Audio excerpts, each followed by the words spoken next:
So a very good morning to all of you. We have had interaction for the last two sessions, and I'm sure you would have enjoyed it. So I would like to hear from some of you, those who are online. How was it? Did you benefit from the discussions that happened in the last 2 days?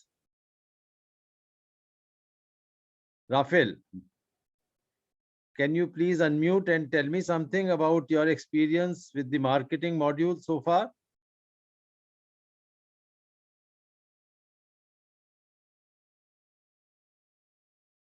Mr. Than, can you speak? Yes. Hello. So how was your experience with the marketing module? Yes.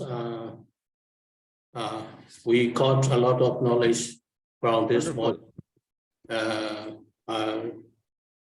before, I have not learned deep in marketing and other business.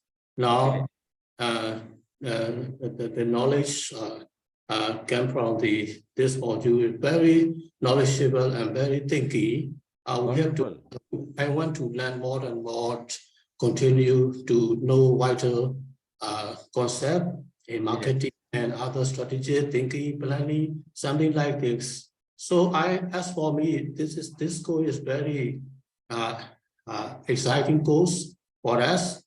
I know what you give me, so many deep concept and interesting knowledge and experience from you. So this is very good for me and applicable for us, for me in our work because I am a professor or a lecturer. Wow, wonderful.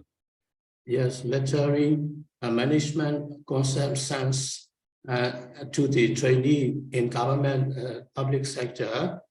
So this code is very applicable for me to apply in our very appropriate for me to apply in our workplace. So I want to learn more and more about this marketing, HR, and strategy thinking. So I need references, what you have taught to me. I need references because I want to learn more and more deeply and share Feel free to contact us. We will give you as many references as you wish. And I'm so happy that through you, our teaching, whatever we have shared, will go to a much wider audience. Yes. We are so happy to know that. Thank you, sir. So in the last 2 days, we have tried our best to update you with the modern marketing paradigms, various approaches, various marketing practices, and I'm sure that you would have benefited, like Mr. Than is saying, and some more exciting lectures are on the way today, and both the coaches are stalwarts in their own field. So Dr. Rahul Gupta and Dr. Vinamr Jain will be taking the sessions today. And it is my pleasure to introduce to you Dr. Rahul Gupta, FDPM from IIM Ahmedabad and doctorate from Kumaon University, Nainital, Uttarakhand. Dr. Rahul Gupta carries over 25 years of experience with 11 years in the corporate world, specializing in industrial marketing and sales training. Dr. Gupta has, to his credit, over 50 publications in reputed national and international journals. He has presented many of his works at various conferences at various IITs and IIMs in the field of retail management, supply chain, and service marketing. He has been appointed as an associate editor for various international journals. He has served as head academics and examination at Amity University, Tashkent, Uzbekistan, Currently, he is the Additional Center Superintendent of Examination at Amity Business School, Amity University, Uttar Pradesh. An expert in supply chain management, Dr. Gupta has been a resource for various trainings for organizations like Tata Motors, ONGC, etc. Over to you, Rahul. Thank you very much, sir. Thank you very much for the introduction. So, hello, good morning to all. Am I audible? Yes, yes. Yeah, thank you, Divyaji. So, thank you very much for this introduction, Professor Bagla. So, we have 4 sessions today. 2 of the sessions will be taken care by me, and 2 of the sessions on sales will be taken care by my colleague, Dr. Vinam Jain. So, first session will be taken care by Dr. Jain. So, first I'll introduce him, and then he'll continue with his session. So, Dr. Jain is an assistant professor at Amity Business School, Noida. He has more than 20 years of experience in the area of academics, manufacturing, services, and retail industries, both in India and abroad. He has worked with companies like IBM India, TJ Maxx USA, and Cumberland Farms USA. Over and above these industrial experience, he has had various important administrative posts like program coordinator and head internationalization cell, to name a few. He has been instrumental in design, development, and restructuring of many courses and curriculum being run at Amity campus in India and Dubai. Over and above this, he has his credit 4 books and more than 25 research publications in journals of international repute, and he has presented his work at many national and international conferences. Dr. Jain is also a part of editorial and review teams of few international journals and appointed as a guest editor, International Journal of Business and Globalization and International Journal of Electronic Business, and ABDC and Scopus listed journal. He is a certified case study method teacher by Harvard, USA. Along with this, Dr. Jain is an active process trainer during his days at a corporate. Today, he conducts training for mid to top management across sector and consultancy for many retailers running individual stores and to a few venturing into online business. Dr. Jain has conducted training sessions of middle of top level management for companies like Mercedes-Benz India, IBM India, Strigg German, Amazon, Sprite, PCS, USA, to name a few. He is an avid traveler and has visited several countries like Australia, Austria, Belgium, England, USA, etc. So here I will request Professor Jain to please start with this session. Professor Jain, over to you. Thank you, Dr. And good morning, good evening to all whoever part of the world you are currently connected with. So today I'm going to take you in this session through a session on sales. And I will be talking about that why is sales so important, what is the very function of sales in organizations, and why people in the area of sales should be not only proud of what they do, but how they are the contributors or biggest contributors to any organization. Now, to start with, let's quickly discuss that how we define sales management. Now, Professor Canfield very explicitly spoke about how sales is a function and is more of an umbrella function to the various subset functional areas in an organization. So we talk about not only directing and controlling, we also talk about the planning, the budgeting, the very aspects of advertising, because the whole intent of advertising is that end of the day, what is it? How does it affect my bottom line? Then most importantly, it talks about merchandise. It talks about how and when, what kind of product should be made available to my consumer, because end of the day, that is what they are going to require. That is what is going to fulfill their need. And that is something which will help me gain profits for the organization. Now let's introduce the concept of sales management. Now, before I introduce you the concept of sales management, I'm pretty sure that all of us here understand what management is, right? So would somebody like to volunteer and tell us what do they feel of what management is?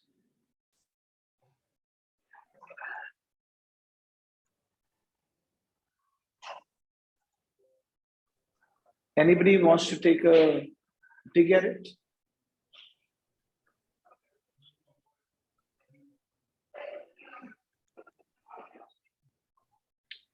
Jose? Jose, can I ask you to, can I request you to please give us your inputs on what do you think management is? Because that is a word which all of us use all the time, right? So what does it really mean?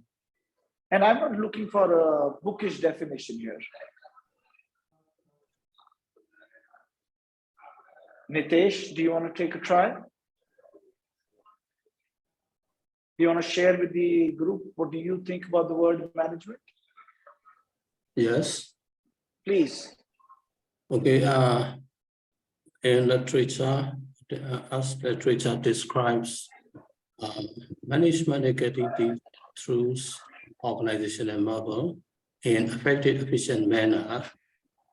Yes, very short definition. All right, fair enough. What I'm going to do is I'm going to pick from what you said, Than, and I'm going to break this word down. And I'm going to break this in 4 parts. Right. Now let's look at this word, and I say this is how probably this word was even coined. So let's break it into parts: man, age, men, and team. So when we talk about man, who's this man? Now remember, when this word was coined, we used to live in a man's world. Inclusivity was still not something that we were really focusing on. So let me give you a disclaimer. The moment we say man, we talk about men and women both. Right? Now, man is the boss, right? And I am the boss. I am the man, or who's the boss, right? That man, that one person, who's the CEO of the organization, or who's the the manager in whichever hierarchy, vertical hierarchy we're looking at, right? And talk about their age. So we understand, we talk about age, we talk about old people, right? But here we don't say that it's about the old people, but we take a connotation of age through experience. Now, this man, using their experience they've gained, right, is able to get work done from their team, right? And this team is men. So man is singular, men becomes plural. So this man, using his experience, gets work done by his men, which is the team that this particular individual has, in a tactful, timely manner using technology. So now think about doing that. If you're able to do that as the boss, that's what management is all about. The others, the things we talk about, the principles of management, those help in achieving what I just told you to achieve. Right? Now, this is what we're going to talk about management in a perspective with sales specifically. Right? Now, why I said that this is one of the most critical and integral departments of any organization is because they are the only ones who generate revenue. And when I say they are the only ones who generate revenue, remember, all other functional areas, whether that is HR, whether that is operations, whether that is marketing, whether that is finance, everybody only spends money. Right? We understand they spend money so that money can be made, right? But at the end of the day, the money, the transaction happens only because of the sales team, right? Then salespeople, we know that they are the linking pin. Now, when we talk about the linking pin, you've got to understand one thing. They are your face. They are, I say that, salespeople, they are the brand ambassadors of the organization. Because if salespeople, whatever I tell the prospect, they will believe me, right? If, let's say you want to buy something tomorrow, do you go to the CEO of the company? Do you go to the vice president of the company? Or do you go to the salesperson? So it is a salesperson that the consumer interacts with. right? So anything that the company wants to be, informed to the consumer is through the salesperson, and anything that the consumer gives as feedback to the company goes through the salesperson. In today's world, Twitter has taken some share of that pie. Through Twitter, you can directly interact with the organization's bosses, right? But still, salespeople remain the most important aspect. And finally, this is something which I don't think anybody will ever be able to dispute with me, right? That if you have a sales team which is self-motivated, right, and they are serving to your increasing consumer base, right, there is no reason why your organizations will not be profitable. Right? Then let's look at what is the objective of sales management. Now here there are three basic things. We talk about sales volume, contribution to profits, and growth. Right? Now remember, we cannot take any of these in silo for any organizations, because if I talk about sales volume, just volume but very little margin may not give you the desired profitability for the organization. And very high profit but with very low volume in terms of quantum of sales done will again not give you the quantum of money required to justify your finances. Now what I want to emphasize on is continuous growth. Now let me try and see if somebody is, I know, there might be some parts of the world where it's middle of the night, right? But, when you're here, you are here, right? So let's see. Can I request Andrea? Andrea, if you could please unmute yourself. Thank you, Andrea. So, Good morning, Dr. Yeah. Good day, Andrea. So, Andrea, what do you think is growth? Growth is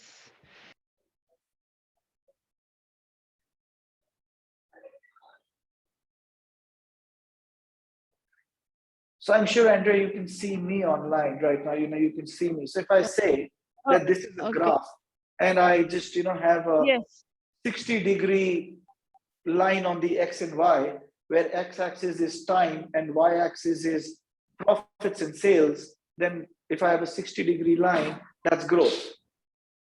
yes. I think growth is a change in a situation where you gain something. Where in general, whether it is experience or gain something else that changes your initial status in terms of sales and management, it will be growth in revenue, growth in market position, growth in many other terms that are favorable for the company. Okay. I think very well said. And I'm going to pick from what you said, and I'm going to focus again, going back to growth. All right. Now, what Andrea said and what I was talking about initially, let's put these and add a few more elements to it. Right. Now, when we talk about, on the graph I was talking about, where your x-axis is time, and your y-axis is sales and profits, right? Now, if my line is a 60-degree line, right? We said, normally when I say visualizing, it shows growth, right? But what if the inflation is more than that growth line? If inflation is more than that 60-degree growth line, your reality is you're actually declining and you're not getting growth. Because what happens is the purchasing power of that money over that period of time has actually fallen down. So when I talk about continuous growth, right, I have to keep one inflation and the other the purchasing power of the currency, which is we also call time value of money, into mind. So the function of time value of money and inflation has to be higher than your actual sales, right? And that is when you will actually be able to determine whether you actually were growing or you were just artificially or superficially growing. And that is something which is very, very important when we talk about an objective of sales management. Right? And that is something which we could, and when we talk about what is time value for money, how do you determine that? All countries, based upon their data, they come out with log tables which you can see that over a period of time, what the time value of money or what is the purchasing power of that money that is going to change. Just to give you a perspective, 10 years ago, if you could buy a bottle of Coca-Cola for $2,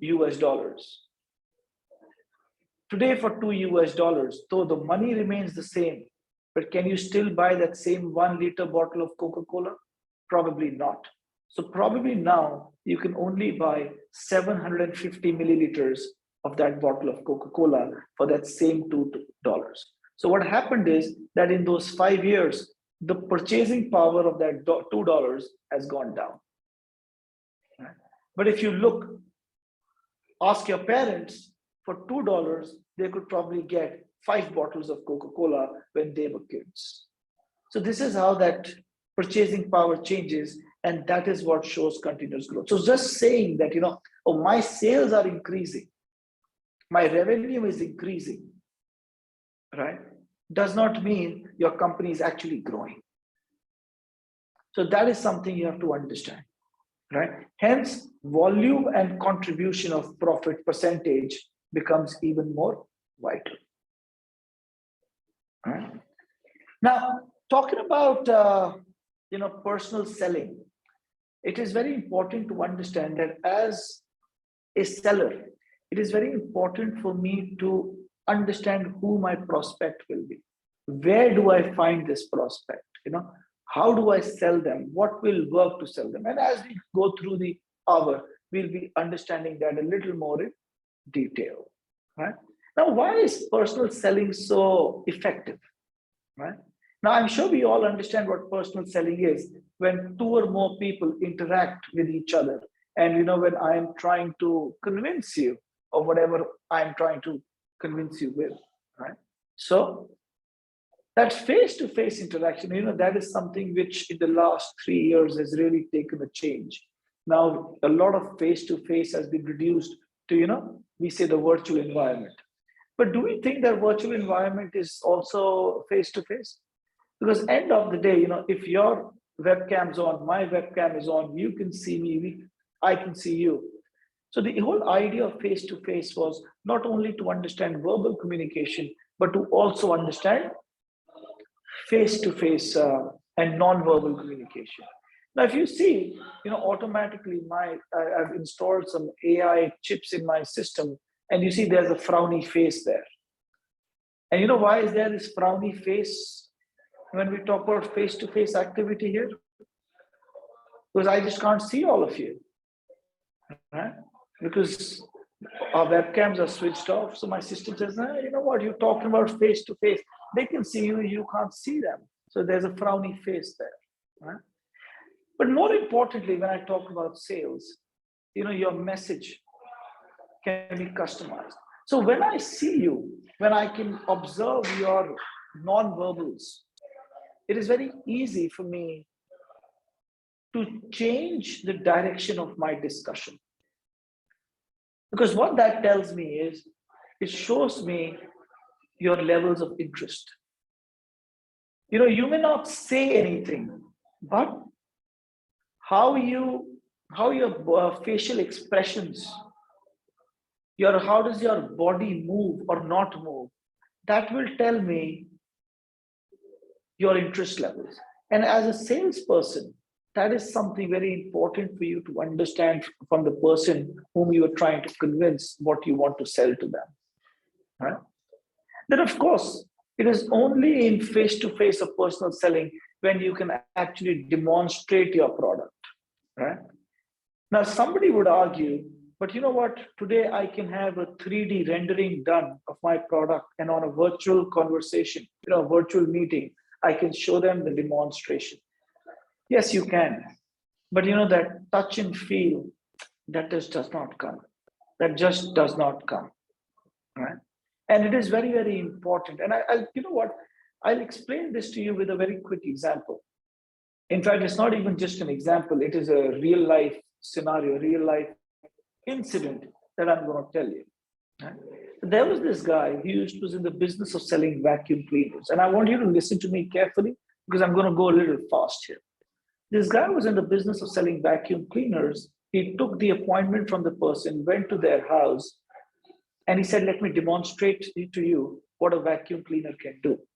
He pulls out that vacuum cleaner, takes it through their house, through the rug, on the sofa, the curtains, the usual demonstration. And after the demonstration was done, he opens the bag, and in the bag, he finds a lot of dust, right? He said, fine, what's the big deal? He said, well, I'll tell you what's the big deal. Do you mind, would you lead me to your bedroom, please? Now, this guy is, there was an old couple. They said, usually I would not allow someone in the bedroom, but what's the big deal? All right, fine. Takes them to the bedroom. Now he jumps over on their mattress and runs the vacuum cleaner on the mattress. Now, after running it from the mattress, can anybody guess what did he find in the dust bag of the vacuum cleaner this time after running it over the mattress? Anyone wants to take a guess? I'm sure most of us would be using a vacuum cleaner at our own houses.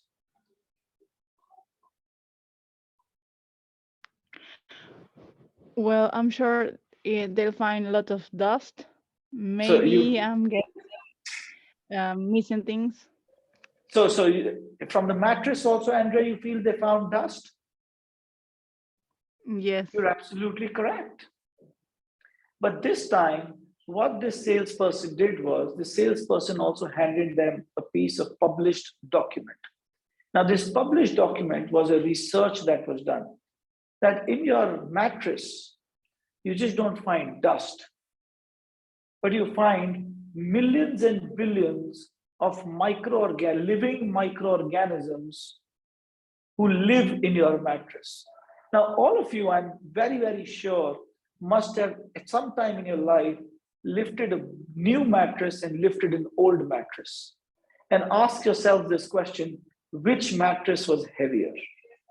And the answer will be the old mattress. And do you know why the old mattress is heavy? Because there are those millions and billions of those microscopic bugs, right? Which they call dust mites. Now, what they showed was, what they do and why do they live in that is because when evening you go back home and you say, oh, thank God I'm on my mattress, what relaxing. They are waiting for you to come because you are their food. They feed on your dead skin while you are sleeping, right? That is why if you ever buy a mattress, they'll always tell you, every few months, flip the mattress, right? Shake down the mattress.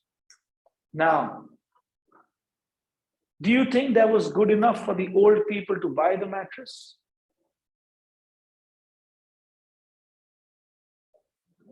Well, yes, it was. Because remember, for an old couple, what is the most important thing in their life is their health. And this is what this person appealed to, their health. Now, while he was sitting there, now this is something which I will tell you is one of the most critical aspects you have to inculcate in your sales teams, right? To be hungry for more. And when I say hungry for more, so what this person did was, this person was sitting there in their lounge and just looking around. And this old couple, this whole thing was happening in the US, and this person sees family photographs. And family photographs, and he asks, oh, who are these? Now remember, ask an old person about their kids. They can talk days and days and hours just talking about their kids and posting about them. And this is exactly what the old man did. This is what my son does. This is where he lives. He's got 2 children, this kind of a house. This is what my daughter does. They're settled in this part of the country, blah, blah, blah, blah, blah, blah, blah. And this salesperson is listening to them. And suddenly the salesperson goes, how would you feel sleeping in a nice clean mattress, but your kids and your grandchildren still sleeping in that dirty mattress? This time, he touched not to the health, but to the emotions of the older people, right? And in the entire process, he was able to sell 1 vacuum cleaner to the old couple, get an order for 1 to be sent to the son's house and 1 to the daughter's house, right? This is the kind of effect you have to create. And this is what I'm telling you can happen when we talk about face-to-face selling. Because while I'm there on the virtual environment, can I able to see what's around, what's in the surrounding in the house? No, I cannot improvise. And this is something where, you know, it is absolutely important and essential that selling is the most effective when it is in person. All right. But of course, you know, like anything which will have a lot of positives, will also have a lot of negatives. Cost is one of the biggest challenge when it comes to personal selling, because there is a limit when I have to travel and meet clients. There's a limit to how much I can do in a day. So to get to the larger audiences, which is my target group, what I will have to do is have a lot of salespeople, right? So it is expensive, and because there is only limited amount of people I can interact with in a day, it also becomes slow, right? And then there will always be some possibility that, you know, because everybody may not be as integral as you would like them to be. So there is always a scope to manipulate, right? And finally, control issues, right? Now, when we talk about control issues, when we are very specific to relationship selling, there will always be a problem, because, you know, when you are trying to offer products to your friends and family, there will always be, you know, questionables and conflict of interest there. That is something we have to figure out. Now, moving on, and we talk about the theories of selling. Now, when I talk about, yes, sorry, sir. Excuse me. What did it mean about the scope of manipulation? I didn't right. get that well. Okay, so when we talk about scope of manipulation, hang on, let me see why. Yeah. Now, what happens in scope of manipulation is, you remember I was talking about that everybody may not be as ethical as I want them to be. Now, what happens is every organization will give you some leverage to negotiate, right? Now, can I take it the wrong way? Absolutely. Let's say the company says you have a leverage of 10% discount while you are negotiating with the client. And when I'm doing the sale, I sold them at the full price. But what I tell my company is I sold them at a 10% discount, right? Now that 10% can go in my own pocket. It is very difficult to keep a check on that, but this is where you as the bosses, you as the managers have to ensure confidence in your team that they don't fall into such practices, right? How do you do that? It is very country specific. So there is no thumb rule that I can tell you that do this, because you've got to understand that every, you know, when we talk about purely ethics, right? People in different countries have a different ethics structure, but within the country also you'll find all kinds of people. So there is a possibility, but I don't say that everybody will do that. That is why if you would see, it is number 3, right? Cost being the most prevalent, speed being second most prevalent, scope of manipulation is very limited to few, and control because when we talk about selling within our own groups, right, it is something a lot of organizations have already taken care of, that you cannot sell outside your own territory, even if you're providing it to your own friends and family. Then that sale will happen by the person who belongs to that particular territory. I hope I've answered your question. Yes, very clear. Thanks, Dr. Jain. All right. Yeah, take care. All right. So talking about theories of selling, I will play more emphasis on the very first theory. Right. Now, this first theory is the IDAS theory. Now, what I'm going to emphasize is, remember, it is the IDAS and not Adidas. And why do I say that is, I was giving a training session somewhere else, right? And after the session, somebody suddenly asked me a question. Professor Jain, can you please go back to the Adidas theory of selling? And I was like, you know what? Adidas is a sports wear brand, and the theory is IDAS. All right.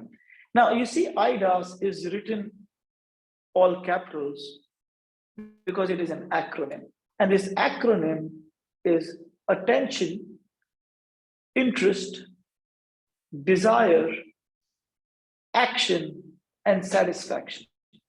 And let me tell you, this is something which is the most fundamental to any sales organization, to any sales team, specifically if you are into personal selling, right? And that personal selling can be face-to-face, can be over phone calls, can be over virtual meetings.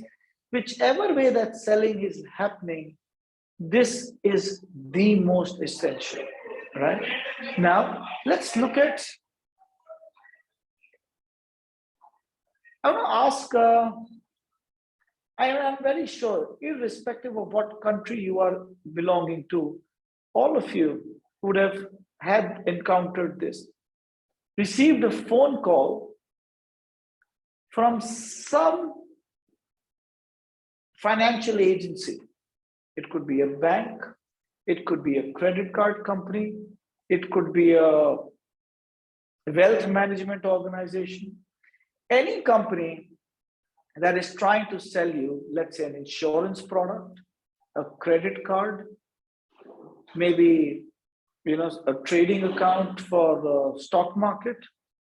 I'm 100% sure everyone has received that call. Is there anybody who's never received that phone call? Can they raise their hand? Anyone who's never received that phone call, somebody who can say, you know, like I have do not disturb activated on my cellular phone number, but still I somehow they manage calling. Right? So that means there is, yes, we have total agreement that there is none of you who's never received such phone call. Now, would anybody like to share their experience with us? That when they get this phone call, how do you respond?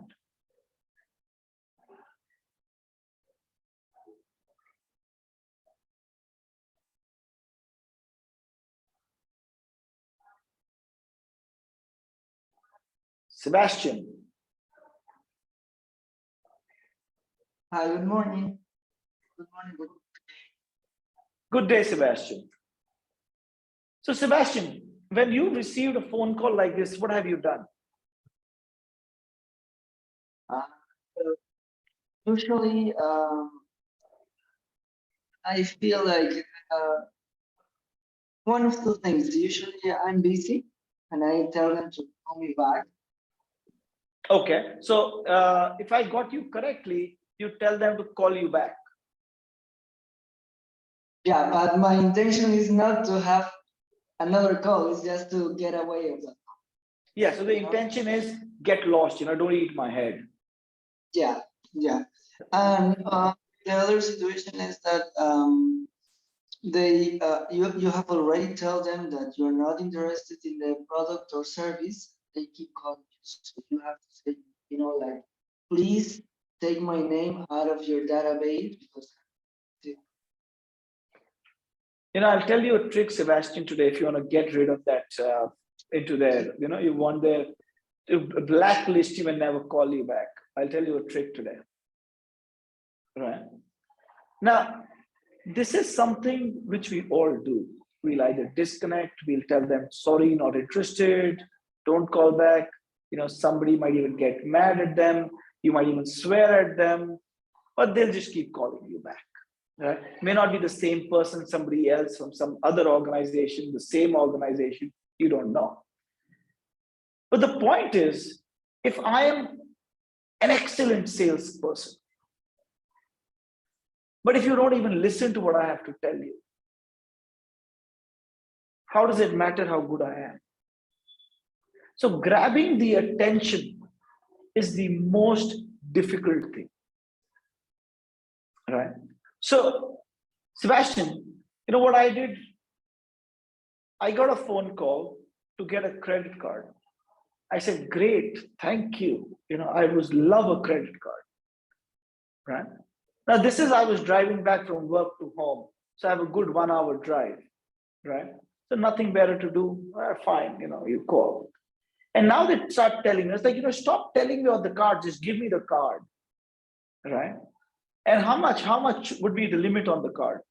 They're like, what do you mean? I was like, you know what? I've been trying to get a credit card for 3-4 different banks. I've gone to them. I've been requesting them to give me a card, but nobody gives me a card. They say that you don't pay money back. So you're calling me, give me the card. Thank you. Give me the money card. I'll spend the money. Thank you very much. And they're like, no, but you'll have to pay it back. I was like, I never said that. Did I come to you to give me the card? You are saying, give me, you know, you want to give me the card. Please give me the card. So if you want to give it, you give it. And suddenly they'll disconnect and they'll blacklist your name, right? That's the beauty. How do you engage with them, right? And Jose, great, Dr. sorry? That's a great way to get away with them. Oh, absolutely. And it's worked every time. Right? And especially if not for a credit card, you know, ever they call you for a loan, this is the best way to do it. You know, tell them, oh, 3-4 people have already given me loans and they're running after me. I'm so happy you give me a loan, you know, I'll pay back their loan and now I'll owe you money, right? And they won't ever call you again, right? And Jose in the chat has written, just block their numbers. Jose, you're too nice, right? You're just too nice. You just quietly block them. They'll call you from another number the next time. How many numbers will you keep blocking? You want a permanent fix, right? Play with them. Show them you're the better guy, right? But now what I'm trying to tell you is that if I am able to crack through to your interest, right? Crack through and get attention from you. Now how good I am, I can prove. And if I am very good, I'll be able to get your interest in at least listening to me, right? And once I start talking and you start listening with interest, right? It is my job to make sure I create a need. You may not have a need. I create a need so that now you start desiring my product, right? Now, I'm sure a lot of us would have heard of a company called Bata. They make footwear. It's a South African company spread across various nations, very strong presence in India, right? Now, in one southern part of India, Bata sent 2 salespeople for a survey, right? And they said, let us know what is the potential of that market. Both of them come back, submit their report. One says there is 0 potential because for generations, nobody has worn footwear in this village. Their tradition is they just don't wear it. The other says there is 100%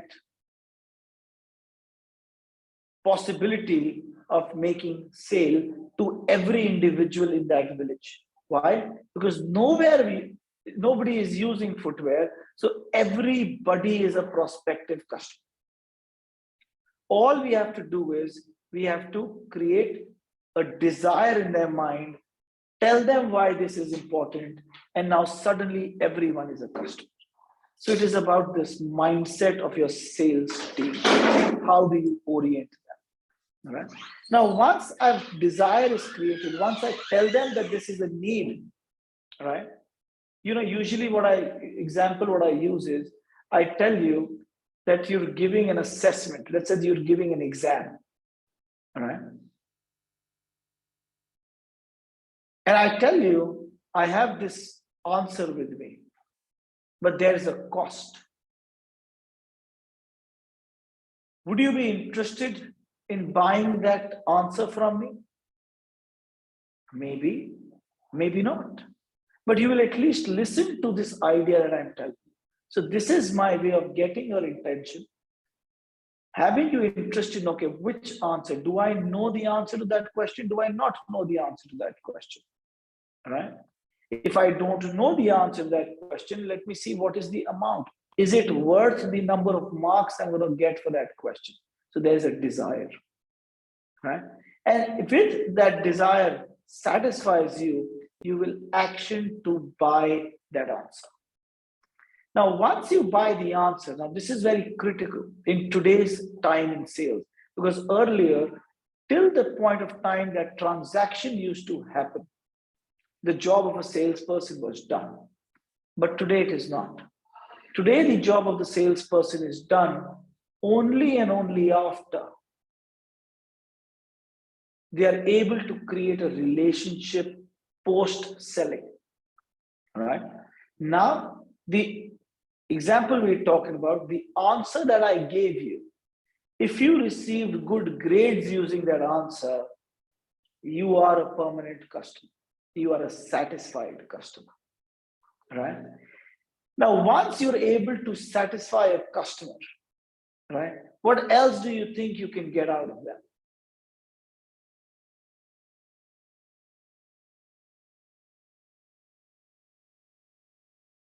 And in the meantime, I'm going to go back to Sebastian. Sebastian, you'd written in the chat, it's a matter of perspective. So I kind of missed it. Can you tell us what were you talking about?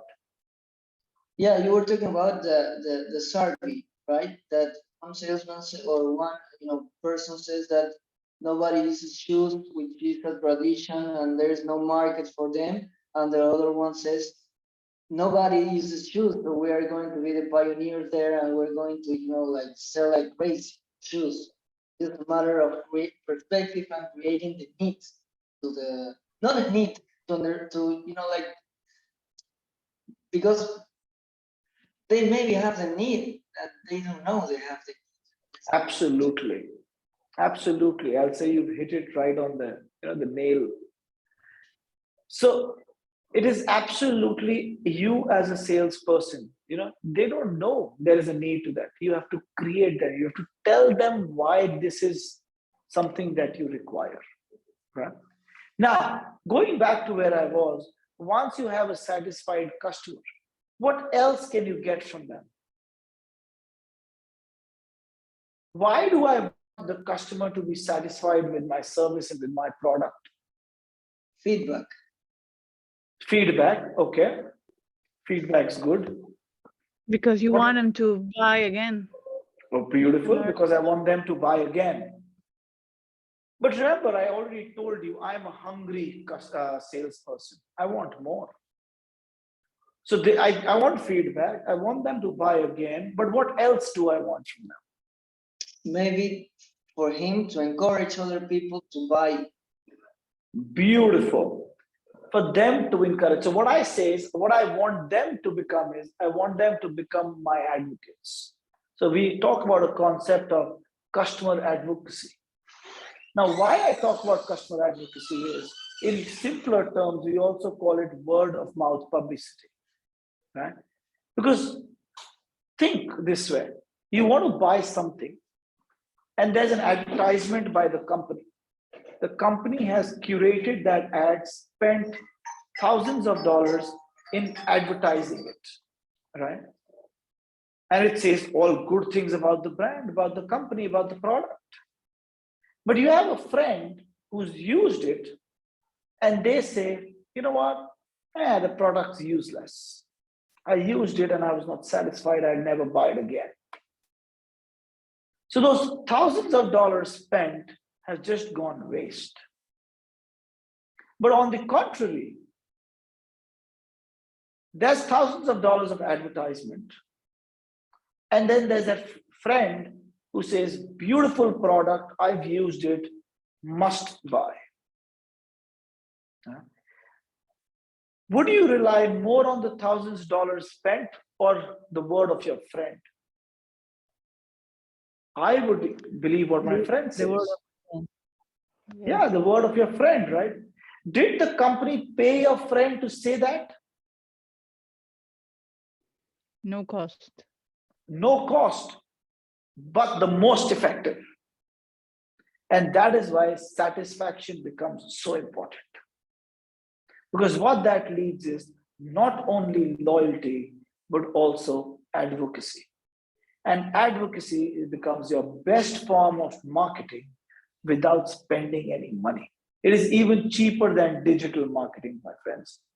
That's the beauty of ensuring if you're having a satisfied customer.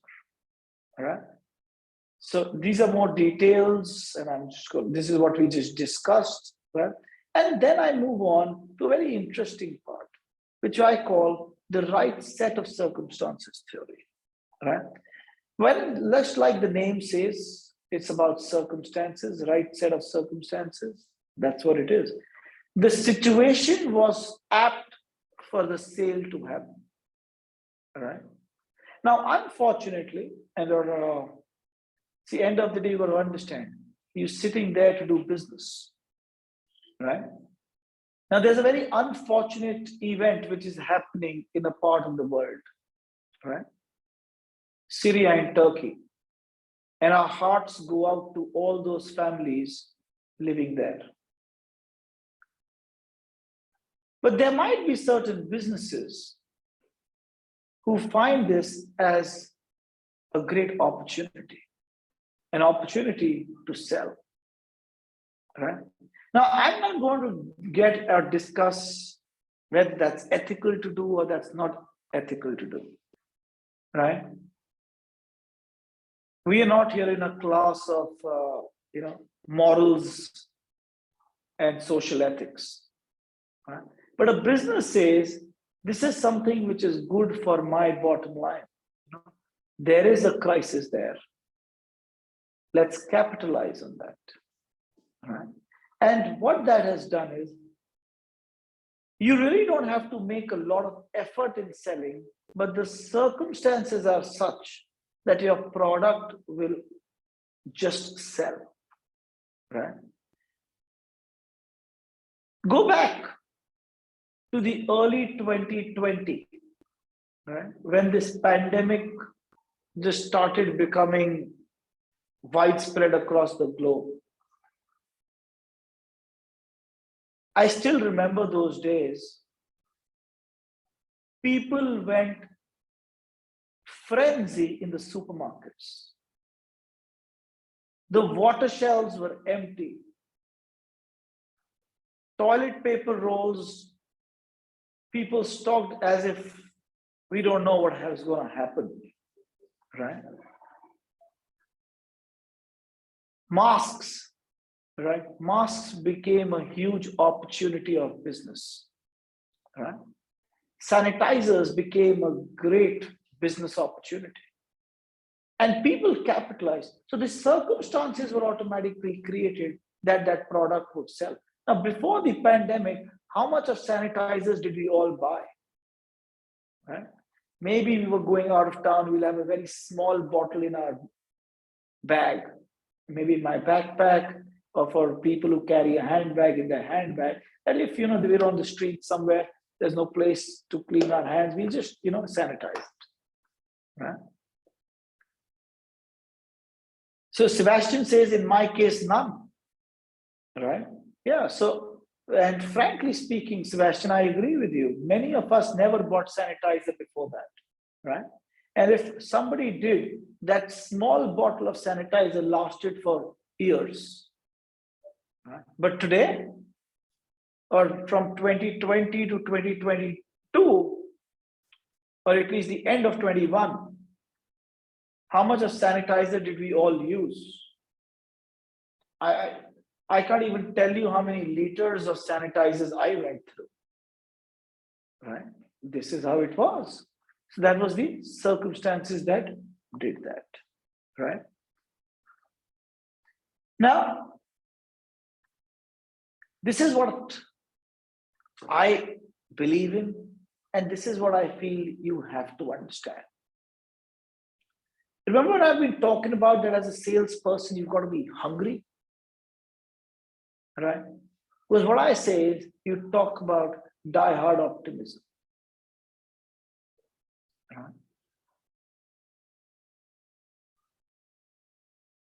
And if you only look at the silver lining in the dark cloud, at times peripheral vision will show you the dark cloud. I say, go beyond that. Have the power to convert the cloud white rather than black. It's all here. How you approach things. You know, you can be somebody who's part of the problem or somebody who's part of the solution. So if you're somebody who's always the part of the solution, you're not only optimistic, but you're die-hard optimistic. Go back to the example that I shared with you about a vacuum cleaner, right? Imagine, how would you think of selling more than one vacuum cleaner to one house? That's die-hard optimism. And that's trust in your own self and your product. Right? But then I also want you to be empathetic and sincere. Now, I'm sure we all understand there's a difference between empathy and sympathy. I'm not going to take a class of English language here, but we all understand what empathy and sympathy is, right? But be sincere. You know, they say unfortunately, there's a stereotype that salespeople are never sincere. They're the most untruthful people. And, you know, that comes especially if you are a seller of a used car. You know, they say that they will say anything to lure you to buy. I say be sincere, because, you know, your job today does not entitle only selling once. That's not the job, right? Unless you are selling on the streets of Manhattan, New York, right? Now, if you've been to Manhattan, New York, a lot of times, you know, especially if you're close to Battery Park, right? That's the southern tip of Manhattan Island, right? You'll find a lot of people walking and selling you stuff. If they sell you something and you go back home, it doesn't work, there's nothing you can do. You won't go back to Battery Park, look for that person. Even if you look for that person, how do you prove you bought it from them? They don't give you a receipt, right? But be sincere, because if you are giving them the right product, like I said, not only loyalty, you will also get advocacy, right? You have to have confidence. You cannot fluster when you're trying to tell about your product. It's just not done. It doesn't happen that way, right? But one of the most important thing is you have to be courteous and polite, yet forthright. Now, this is something very difficult for people to understand. People say, you know, when you're being forthright, at times you will sound rude. Not necessarily. You can be forthright without sounding rude. Absolutely. And I'll tell you this from experience. I'm somebody who's very straightforward with everyone. Right? But I've always made it a point that I'm never rude, I'm always respectful. Right? Somebody might say that, you know, while you're taking this session, you're calling out names. Somebody may just not want to speak. Somebody is apparent. Somebody is, you know, a little closed off. So you just call out people randomly. Is that the right thing to do? I think it is absolutely right. Because if we've all come here together, we know the intention is to learn. And if that interaction will help me to make you understand better, I will do it every time. Right? And I will encourage everyone to also do that. But do I do it courteously, politely, or do I do it in a rude manner? It's up to me. Right? But what is important is always be polite. Then, of course, you have to have that self-motivation. Because if as a seller, you don't have that fire in your belly, boom, I got to get it, right? You will never be able to get it. Right? You'll be okay in your job, yeah, but you will not be like, I'm the star, right? I'm the best. Who's the man? I'm the man, right? Then you have to be socially amiable to others. You have to be acceptable, right? Now, all right, let me quickly give you a disclaimer here, right? This may not sound very right, but I'm still going to say, right? Now, I don't know how many of you understand the culture and the geography of India, right? But India is a very diverse nation, right? Now, when I talk about diverse, India is so diverse that our languages from one town to the other town and one state to the other state really changes. It's like something like, if you go to the United States of America, they all speak English, but the Southern accent is very different from the Northern accent, which is very different from the Northwestern accent, right?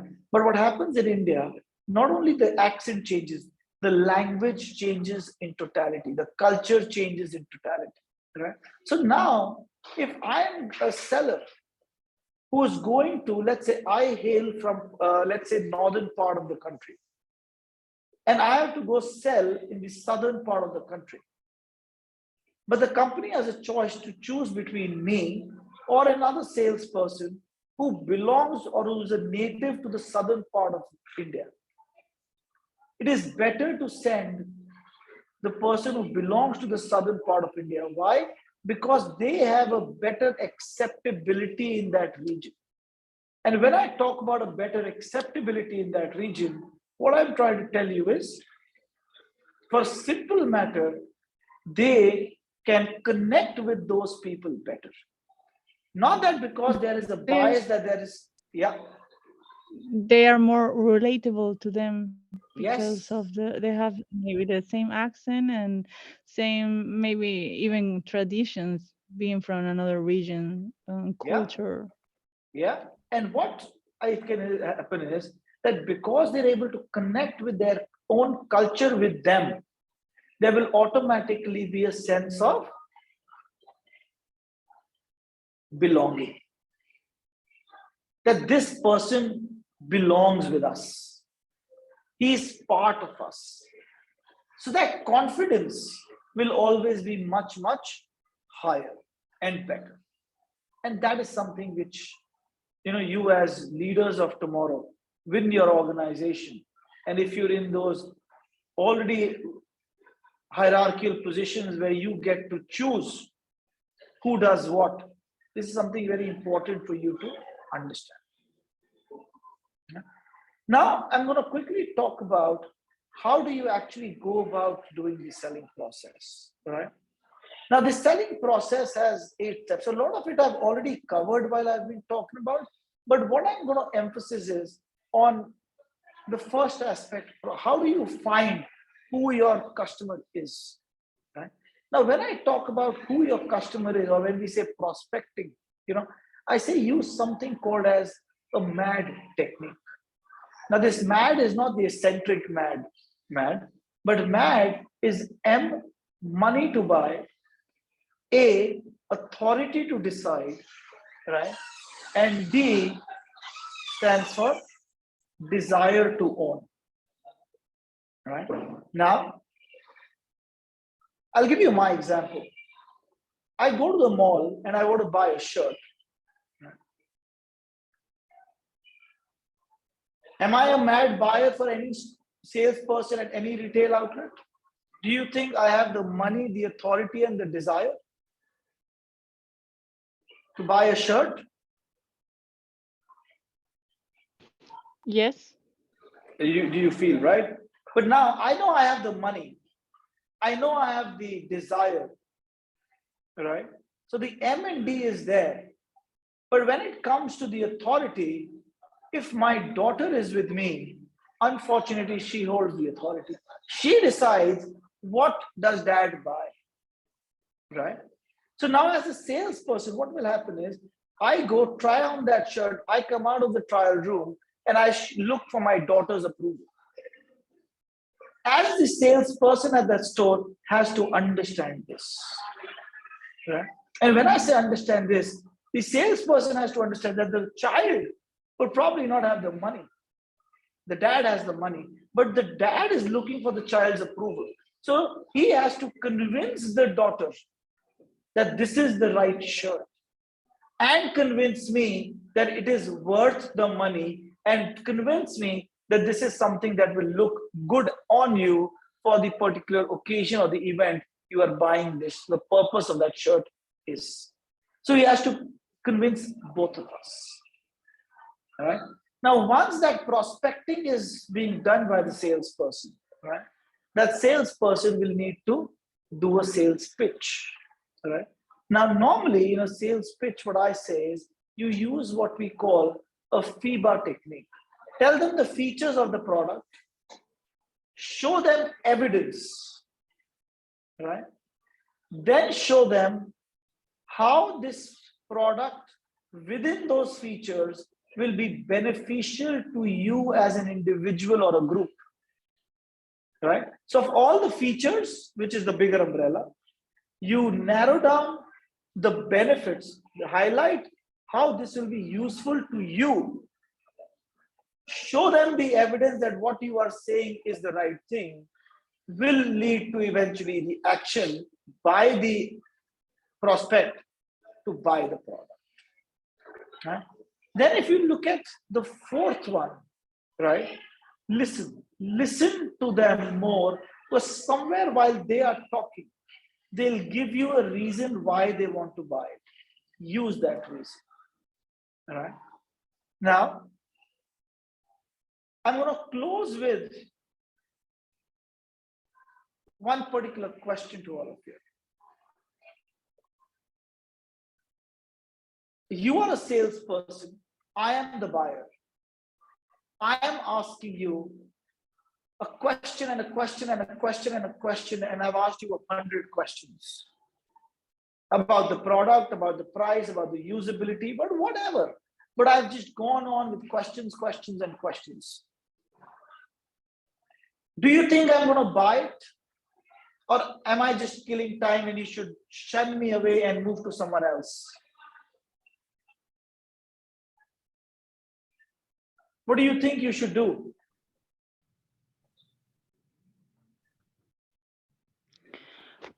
Well, I think you have to put into consideration if you want to spend more time, and maybe this will end in a buy or maybe not. Okay, all right. So you're And still then- fluid. Yes, Right. that's a probability. And the other one is just let him go and go for someone that knows what he wants and is like an easy sell. Right. So you want to give me the booth. Yes, I think those are the two probabilities. All right, fair enough. Sebastian?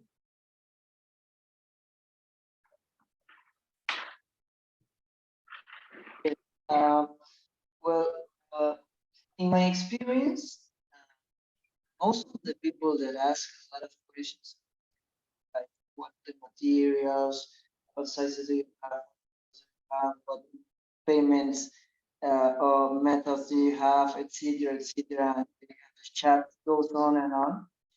95% of them don't purchase, don't buy. 95% of them? Don't make a purchase. Don't buy the product. Okay. The people who actually want to buy the product,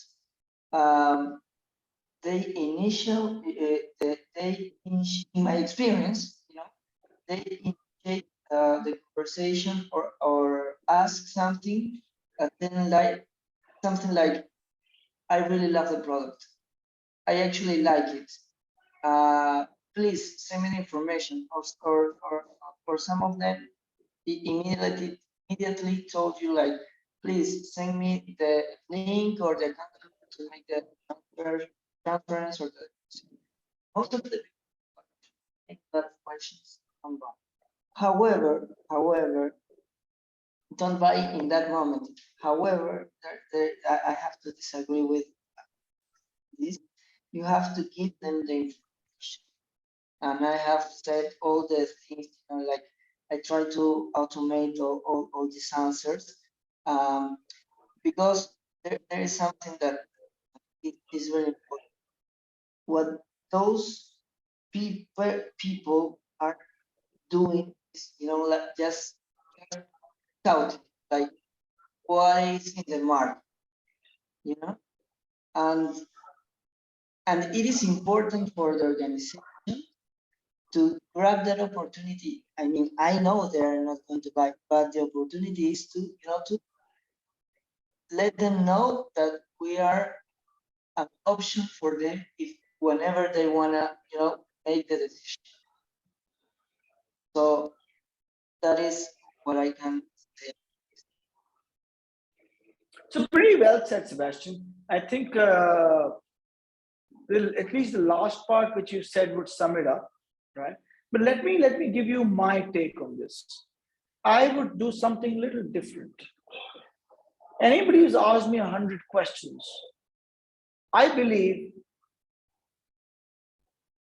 and my belief is something different than your belief, Sebastian. I believe 95% of them will buy.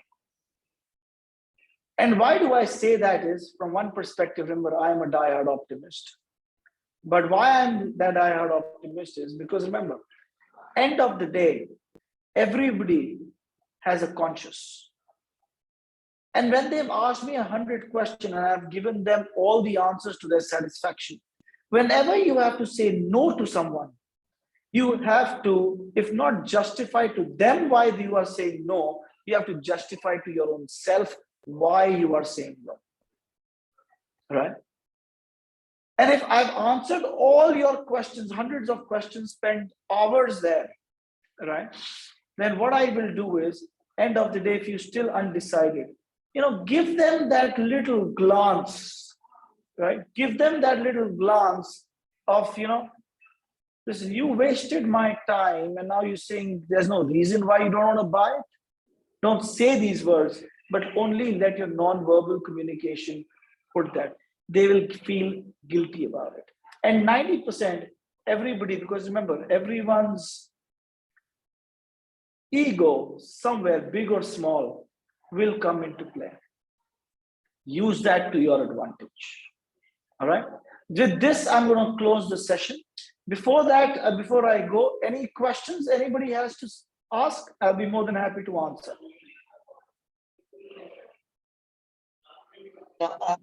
Yeah, I was just not a question, but it's what you said. Yeah, you're right. And yeah, I read a book that when you actually tell customer, Sebastian, sorry to interrupt, Sebastian, but your voice is cracking. I can't get what you're saying. If you would type your question in the chat, it'll be easier. Okay, perfect.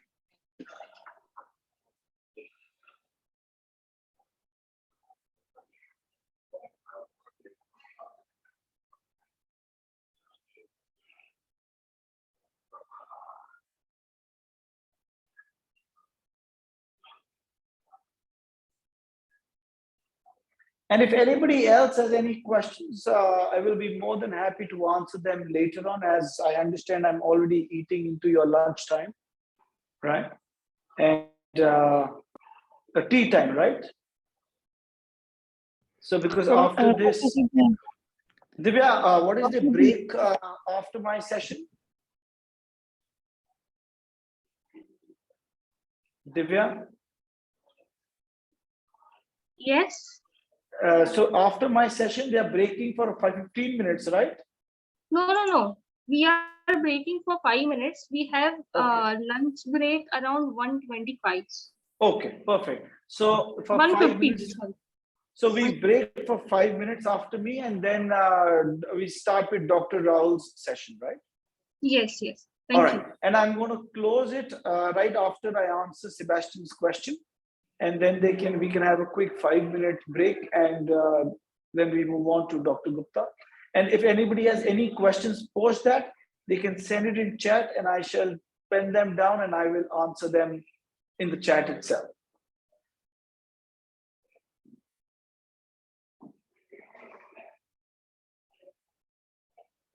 Professor Jane, can I ask you a question? Yes, quickly, while Sebastian is still typing. Yes. I was wondering how much time would you take in answering the questions, like top maximum time? Do you have a maximum time For answering the questions of this customer that is not sure? all right. So till the time the customer is interacting and asking you questions, I will keep answering questions for the very simple reason, because remember, if you're answering questions, that means you are also listening to what I'm saying. You're listening because there is an interest. And now it is how good I am that I convert that interest into desire. All right. What will happen is, because I understand where you're coming from, if you feel that after you answered all the questions and the customer's body language tells you, and you know what experience will teach you, that their body language will say that, you know, I'm not sure, I don't know, I'm still thinking about it. That is your cue not to waste more time and tell them, so don't worry, I don't want you to rush your decision. What I want you to do is, I've given you all the information, I've answered all the questions you had. Think about it, right? Still, if you have any questions, I'll be happy to answer them. You can connect with me at the whatever your method of, you know, contact is, whether you want to give them your number, whether you want to give them your official number, whether there's through email, whatever is the mode of communication, you tell them I'm available for you at this time. You have any questions, feel free to answer to those. I'll be more than happy to answer them for you. And this is, you know, where to find me. When you are ready with your decision, please let me know, and I'll be happy to take care of it. And you close it at there. You've now put the ball in their court.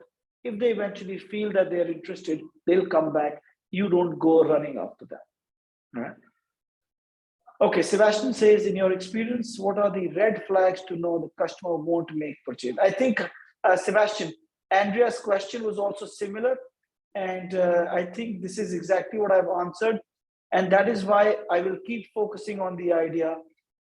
Observe their facial expressions, observe their body language. That will give you the cue whether they are really interested. If they're asking you questions from what you said, that means they are listening to you.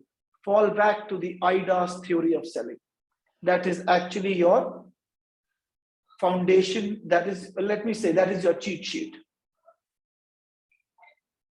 All right. I hope that answers your questions. Divya, we are ready to break now. Yeah. Dr. Vindamra, just one thing. Did you read a question on the chat? Have you already answered it? Yes, it has already been answered. Okay, thank you. Let's go for a brief break. Thank you, Dr. Vindamra. Yeah, thank you, everyone. Take care, and I will see you back for session. Yeah. Right, and I know that's the best session because you've just had a beautiful lunch, and it's a time that we'll all love to take a nap. We'll all take a nap together. Don't worry. All right. So I'll see you on the other side of the lunch. Yeah. Take care. Bye-bye. Thanks. That's great. Thank you for so much of energy. Participants, we break for a break and we resume back in 5 minutes. So 12:30, we start with Dr. Rahul. So guys, are we good to go? Yes, yes. Yes, please continue. Okay. Thank you, Divya.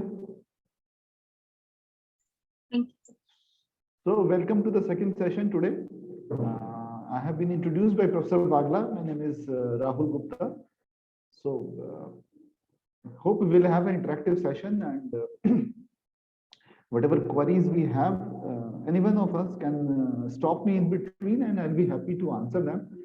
So after the sales management's beautiful session taken by Professor Jain, sales become an important aspect in any of the organization. That and all we were here from quite some time and listening to Professor Jain's lecture that how to generate revenue by increasing your sales, by asking a lot of questions, by indulge yourself, talking to the people, those who are there, and getting or take them into a different situations so that the sales can be improved. Now, as we are in a marketing course, and selling can only be done once our marketing mix gives us a full support to those marketeers or those sellers who are there to sell their product. So my course here in this program is the pricing strategies. So how does pricing strategies supports the sale? We have just discussed that how important sales is. The organization and the sales people are going to generate their revenue through sales. So what if marketing mix is not supporting the sales people or the organization, how the sales will be maximized? So I will not be talking about the complete marketing mix. We all are aware product, place, promotion, and the most important thing is the price. Because if you want to maximize your sales by doing your demonstrations, interactions, talking to the people, continuing with your conversation, but if they are not convinced with the price of the product, it will become difficult for the salespeople to continue further. Sometimes it becomes the very high price, which detracts people to buy from you, and at the same time, sometimes the low price also detract the people to buy from you. So it has to be the right Dr. price. Rahul, Yeah. sorry to interrupt, but your voice is echoing. Oh, give me a second.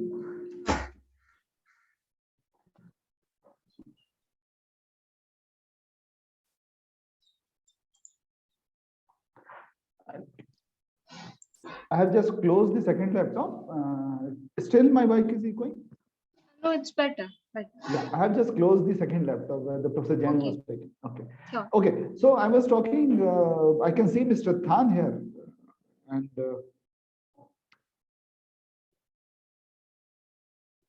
Mr. Than, you said you are a professor who teach the management courses. Yes, yes. Yeah. So it will be a very good interaction. And I'm sure you will agree with me that in order to increase your sale, the right price becomes the important issue. If we are selling a product at a very high price, then the customers will not be convinced to buy. And at the same time, if we are trying to sell the product at low price, then also customers will not be convinced to buy the product.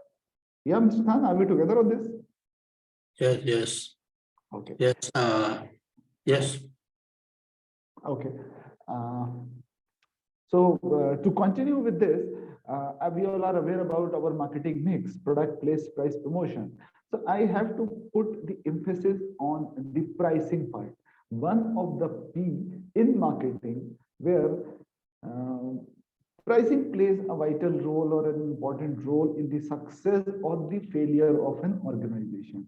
Various times we have seen there are various products which were not able to sell themselves, number one, or they were able to sell themselves, but the profit maximization was not there. And because the right price, the companies have not chosen the right price.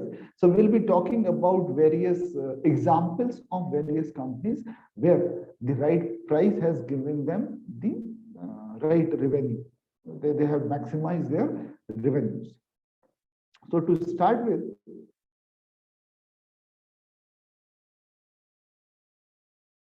we'll have to talk about a few definitions, how pricing is important, the objective of pricing for the organization. We'll also talk about various factors which affects the pricing decision. Then we'll talk about few pricing strategies and a small case. We'll be talking about Samsung versus Apple, and then we'll like to conclude after that. So we'll have to understand the internal factors affecting the firm's pricing decision, and we also have to understand the external factors affecting the firm's pricing decision. So this includes the impact of customer perception of price and value. Now, before getting into this, I would like to emphasize here on one very important aspect of pricing, that it is the only P which generates revenue. Can somebody, can somebody elaborate this point? That out of our marketing mix, it is the only P, pricing, which generates the revenue. Anyone among us would like to elaborate on this?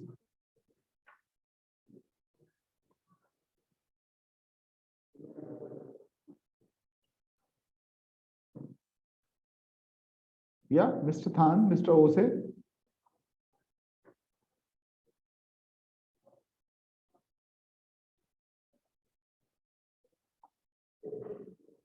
I hope I'm audible to all.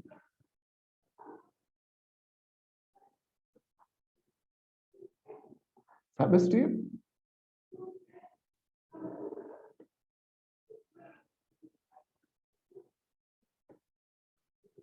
I'm not, everyone is mute, and whoever wants to speak, he has to unmute himself or herself.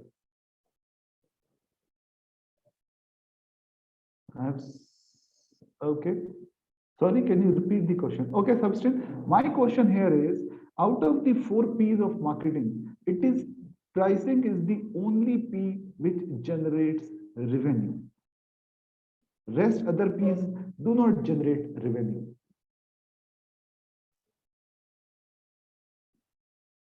Are we clear on the question here?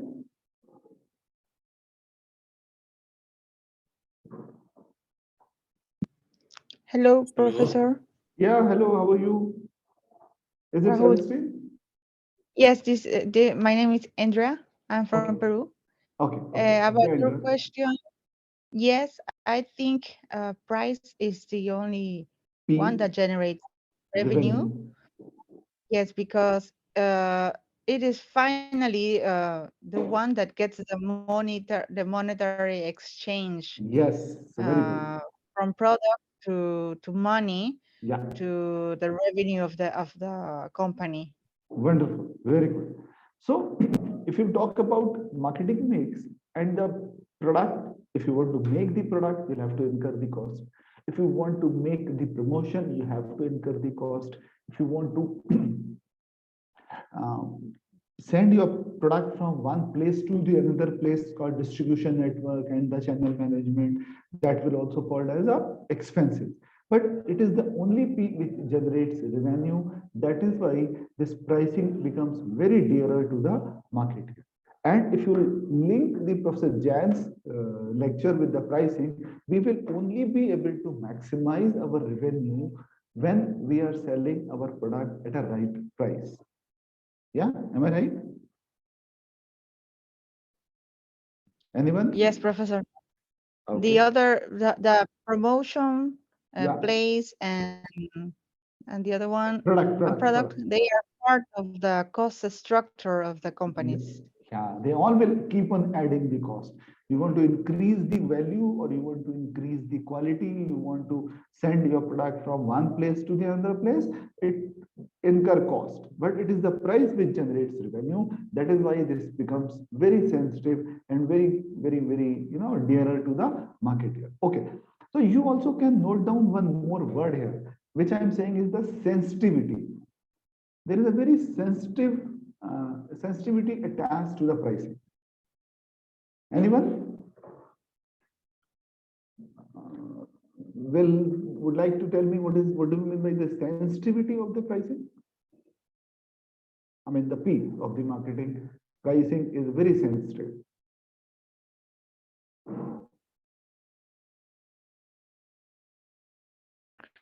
Because of the elasticity of the price? Okay, that is one of the factor. Anything else? Yes, price are important for generating profit Revenue? of the organization, but the rest we have to consider deeply because the rest are supporting factor, price, product. Whatever they make, it is equally competitive, quality, competitive price with other competitor. So price is directly important for generating revenues or manufacturing. Revenue. Other factor we have to consider competitively. I think so, sir. Very good. Yes, very good. Okay, so thank you very much. I'll add one more point here to make you understand what sensitivity means here, so that it will become more clear to you. Sensitivity means, like, if you will touch it, it will react. So, you know, it's like a skin. If you will touch it, it will react. So touching the price impacts most. Why I'm saying this? Because if you want to touch the product, it requires a lot of effort. Lot of efforts, make changes in the design, make changes in the raw material, make changes in the production process, arrange different raw material, then only you will be able to make changes in the product itself. Huge efforts are required, number one. Number two, if you want to make changes in the promotion, again, you have to draft a new promotion, new celebrity endorsement, new channel of promotion, requires a lot of effort.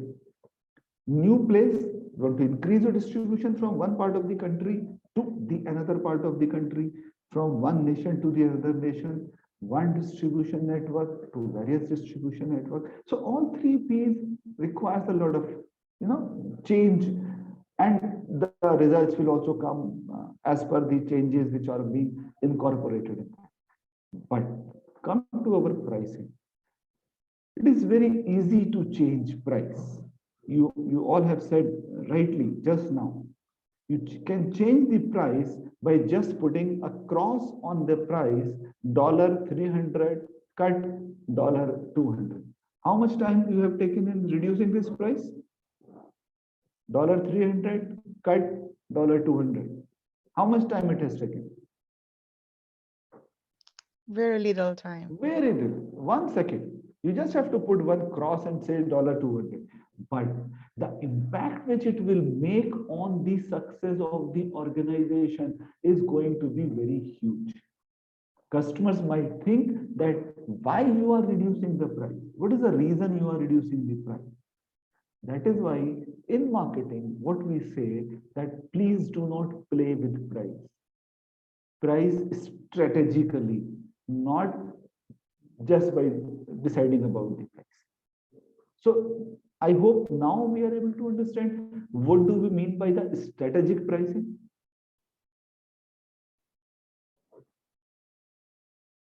Anyone would like to add a few things in this?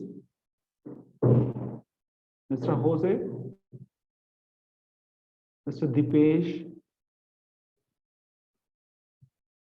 Mr. Nitesh, yeah. Strategic price means we have every organization business ideology is to survive for long term, not immediate result or long revenue. That is, we need to consider deeply competitive on price. Perfectly all right.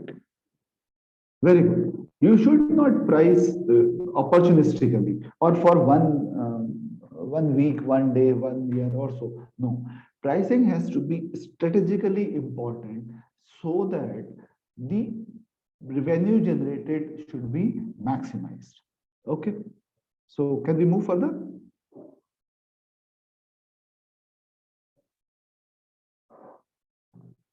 Yeah, can we move further? Yes, Professor. Okay. Now, what is the price now?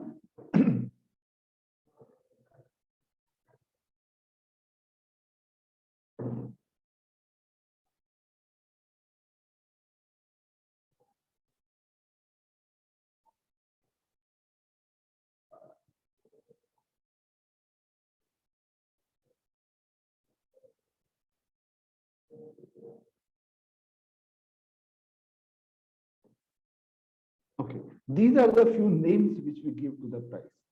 You pay rent for the office, for the house. You pay fees in the organizations for the universities. You pay commissions. Pay assessment taxes. You pay tuition fees, fare.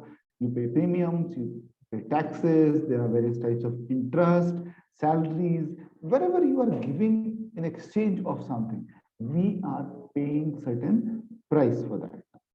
Okay, so we start this by saying that whatever process of customers to know customers about our product, we start with a list price. So I'm sure all of us will agree that whenever we go to the market, whenever we meet the customers, or in B2B setting, when we go to different organizations, we first of all, we give them a list price.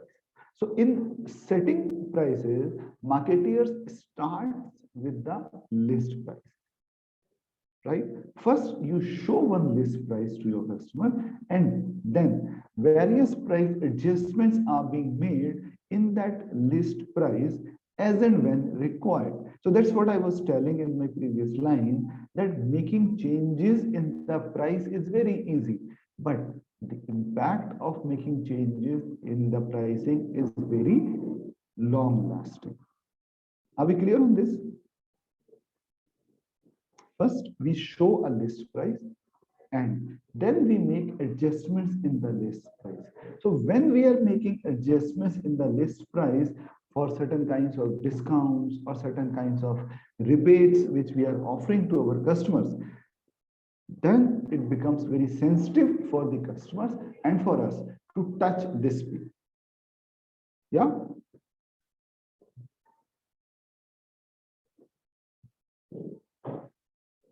Yeah, please say something. Are we together on this up to now?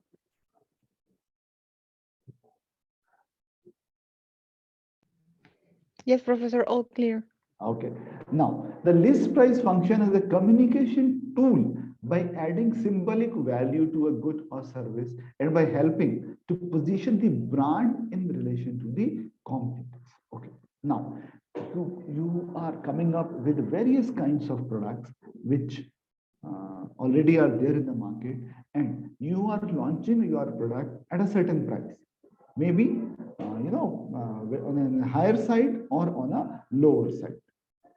Okay, so whatever price you are going to charge, or you are telling your customers that this is the price of my product, it is actually a communication tool.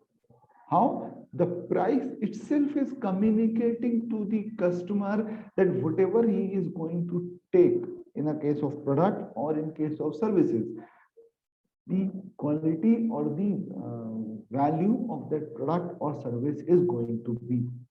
For example, you are going to buy a mobile phone. So if somebody says that the cost of my mobile phone is, say for example, $1,000. Okay. On the second place, you say there is another mobile which is costing $500, and there is one mobile which costs only $100. So once you show the customer three different products at three different price brackets, $1,000 mobile, $500 mobile, and $100 mobile. So customer is easily going to visualize what kind of mobile it could be. The mobile which is available in $1,000, $500, or in $100. So this is for a product. Yeah, are we together? Yes. Yeah, yes. So by taking this cue, can somebody give me one example for services also? because we use a lot of services. We go to the doctor, we go to the banks, we take financial services, we go to the hospitals, we go to entertainment theaters, we go to amusement parks. So can somebody repeat this example of different prices of product which I gave you for mobile? Can somebody give me one example with the help of services? 3 different price range you offer, and you'll get 3 different type of services.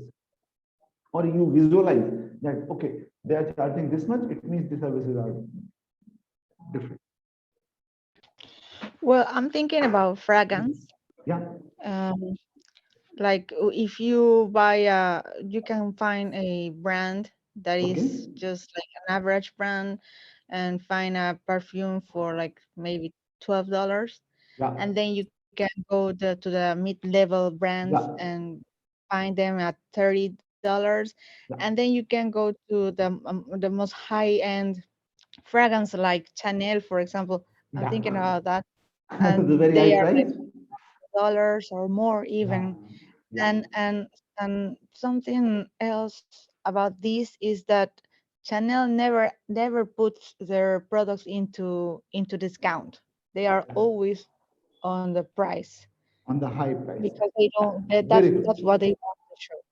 Perfectly all right. So the price is adding a symbolic value.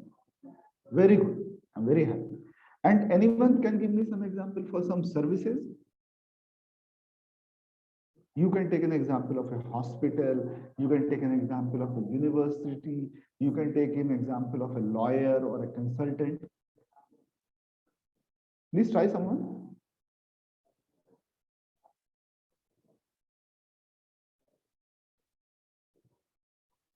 Yeah? Anyone?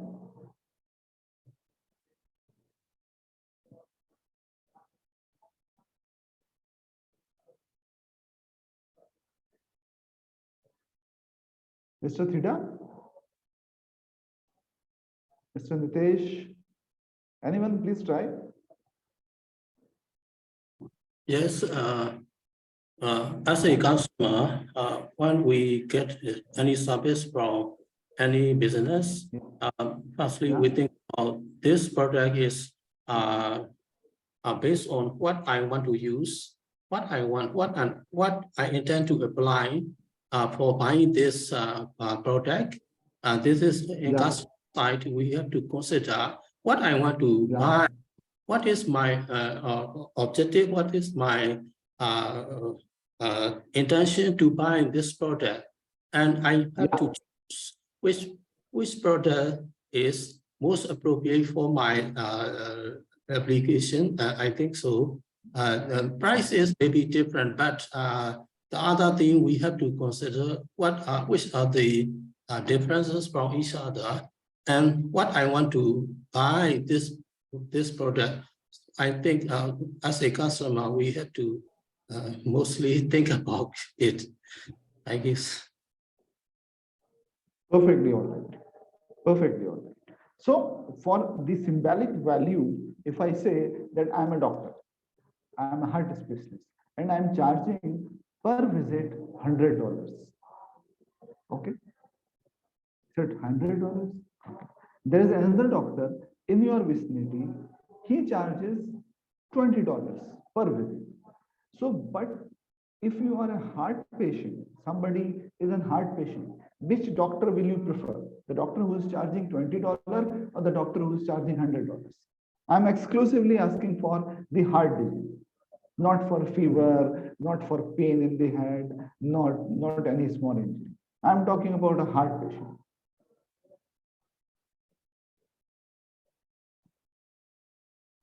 Yeah, anyone? Which doctor will you choose?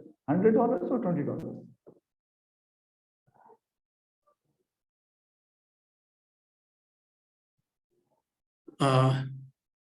Mostly customer consider the lower price competitive benefit.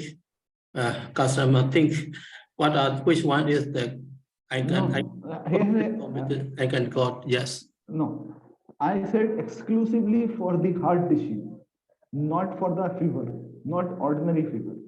I'm Yes. saying you have got two doctors, one is charging $100 a piece, another is charging $20 a piece. So if you have somebody, a heart patient, so which doctor you will choose, a $20 fee doctor or a $100 fee doctor? Yes. $100. More price, $100. maybe good. Yeah. Was Yes. yes. So when it is a $100, we presume that the doctor who is charging $100, he is going to be a very good doctor. So he is adding a symbolic value. So the pricing itself is adding a symbolic value to the services. That is why you go to some good restaurant. You know that the menu is very costly. The per dinner will cost you a few $100s. So the price itself is adding a symbolic value as compared to the competition and other products which are available in the market. Yeah. Yes. Okay. Now price is has to be closely related to the other marketing mix. What is our other marketing mix? Product, place, promotion. So all three. Yeah. Right. And if you talk about services like doctor, engineers, and university, I'm sure Dr. Banerjee gave you the 3 points of people, process, and physical evidence. I hope everyone remembers that. So we have 6: product, place, promotion, people, process, and physical evidence. Yes? Yes. Okay. So now please read the 4th line. Price is closely related to other marketing mix. So if I'm charging high price, it means rest of my marketing mix, people, their appearance, their their knowledge, process through which you are making it or delivering it, the product itself, or the place at which it is available, they all must fit in with each other.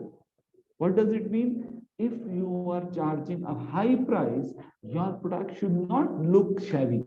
Your product should look very beautiful. It Yes. should be available at a high place market. The process through which it is being delivered, it has to be a very neat and clean process, ambience. The person who is delivering the product or the service, doctors, it should look like a doctor, wearing a white apron, having the stethoscope, nice appearing, showing your certificates that I am a very good doctor. So price should be closely related to the other marketing mix. It must fit into overall pattern to stimulate demand. So if you charge something, maybe on a higher side, but your support marketing mix is not matching with that, you will not be successful. You are charging on the lower side and other expenses are high, you will not be successful because your expenses will be more and your earning will be less. Are we clear on this? Yes, Professor. Here. Okay. Okay. Any question in this?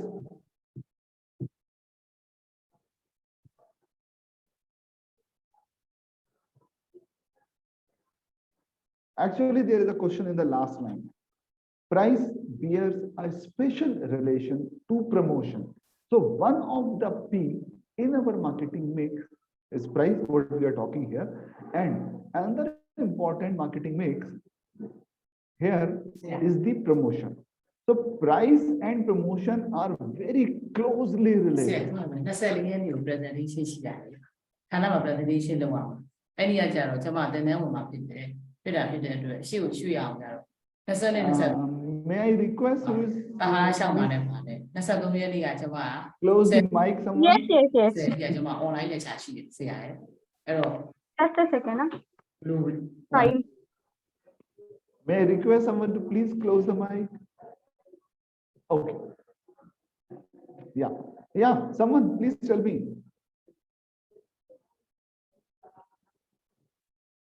so that we can move further. Price bears a special relation to promotion by showing potential buyer that item is worth the price demanded. How price is has to be closely related with the promotion. Yeah, someone?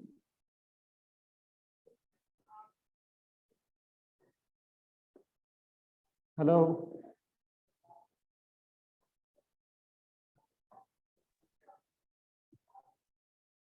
Yes, differences in prices may be directly related to the other Yeah. market mix. That's, yes, I clearly agree with you.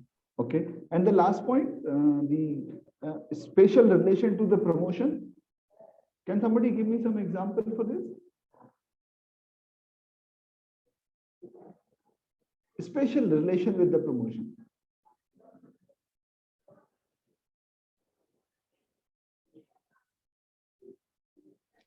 Because of the publicity Yeah, it takes, when the marketing team makes a promotion, yeah. they are always focusing on the benefits of the product or the service.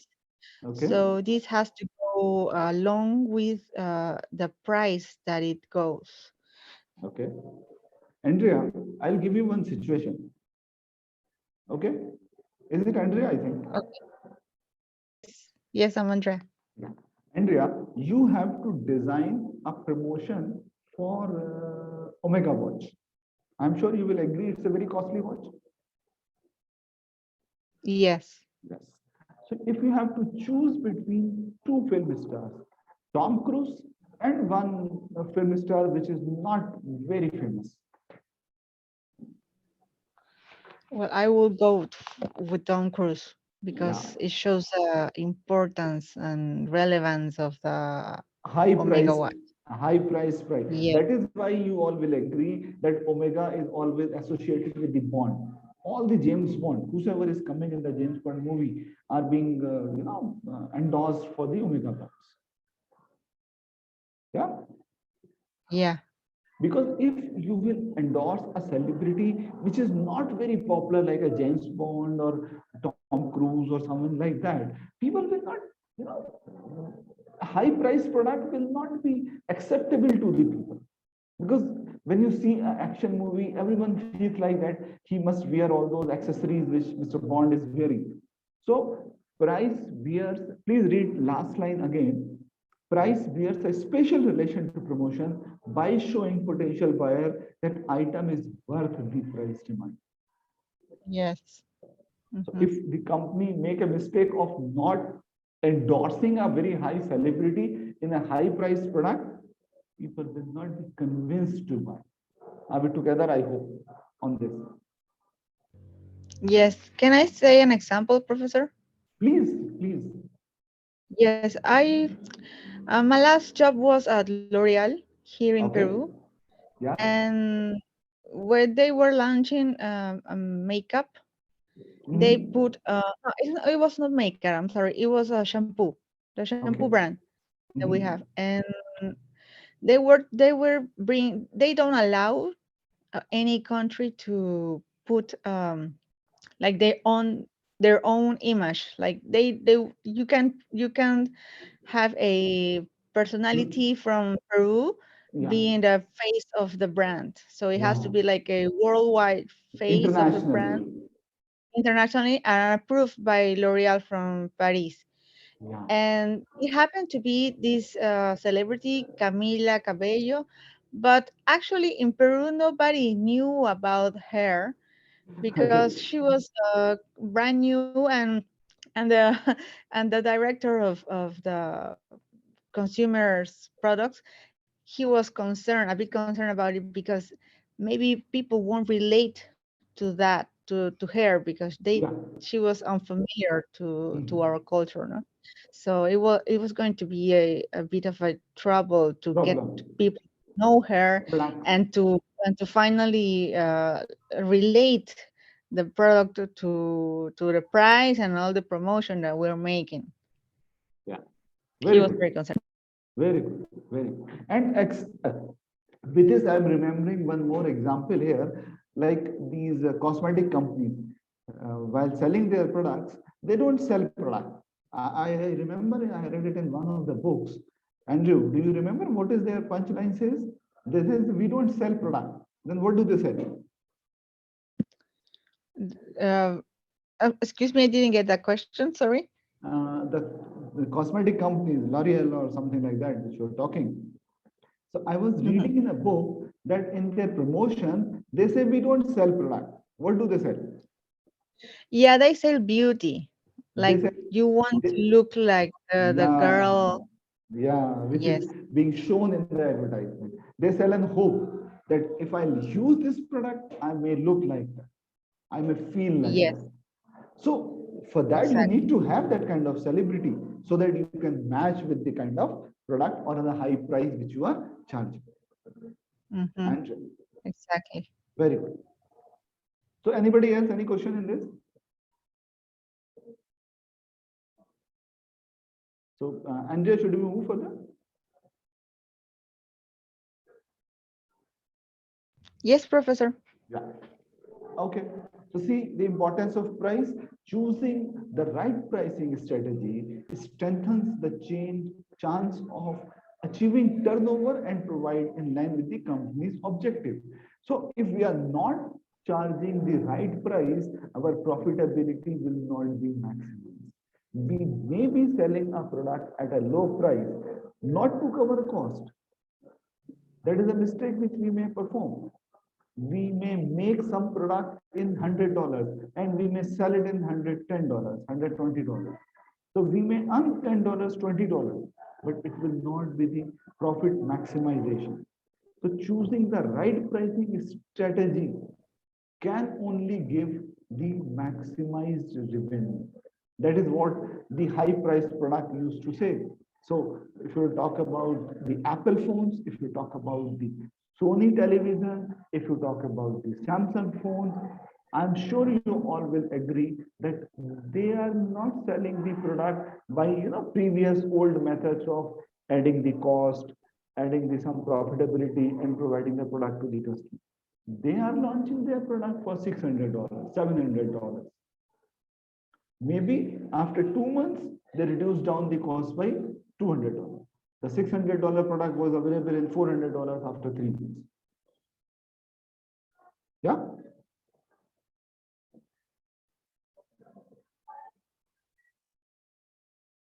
Yeah, anyone?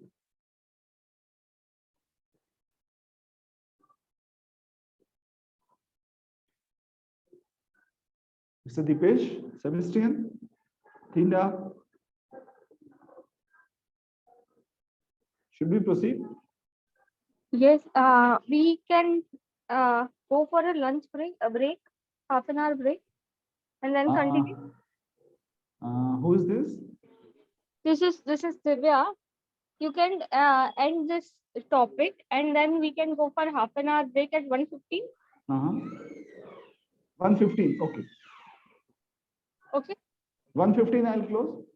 Yes, yes. If you want to close it now, No, or what I'll close it at 1:15. Yes, yes. Thank you. Okay. Okay. So as we was just discussing that choosing the right price can only give you the maximized revenue, which strengthens the chance of achieving the turnover and profit in line with the company's objectives. So various companies have different objectives to choose from. Some would like to maximize their profitability. Some would like to maximize their sale. Some are the social entrepreneurs. Some would like to have no profit, no loss.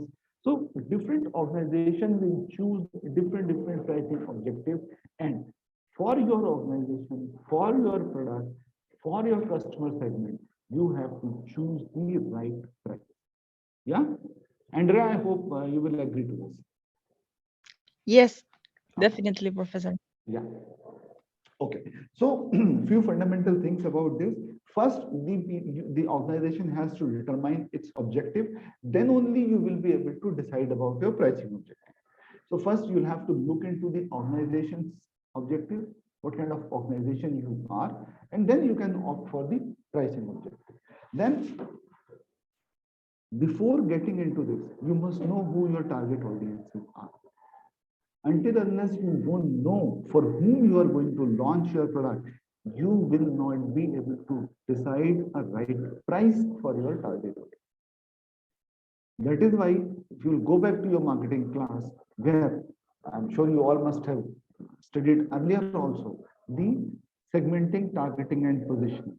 Have you guys gone through this earlier? Segmenting, targeting, and positioning, STP? Yes, Yeah. segmentation. Segmentation. So before deciding about the price, we must know which segment we are targeting, and accordingly to target the individual group of customers, or some customers will have to price strategically. Then you must know how much demand is going to come, and that depends on your price. If you are going to keep your prices are on lower side and offer a very good quality product, what will happen? What is going to happen? The demand is going to be very high. And if you are keeping your prices high, obviously what you are trying to create, you are keeping the demand on a lower side.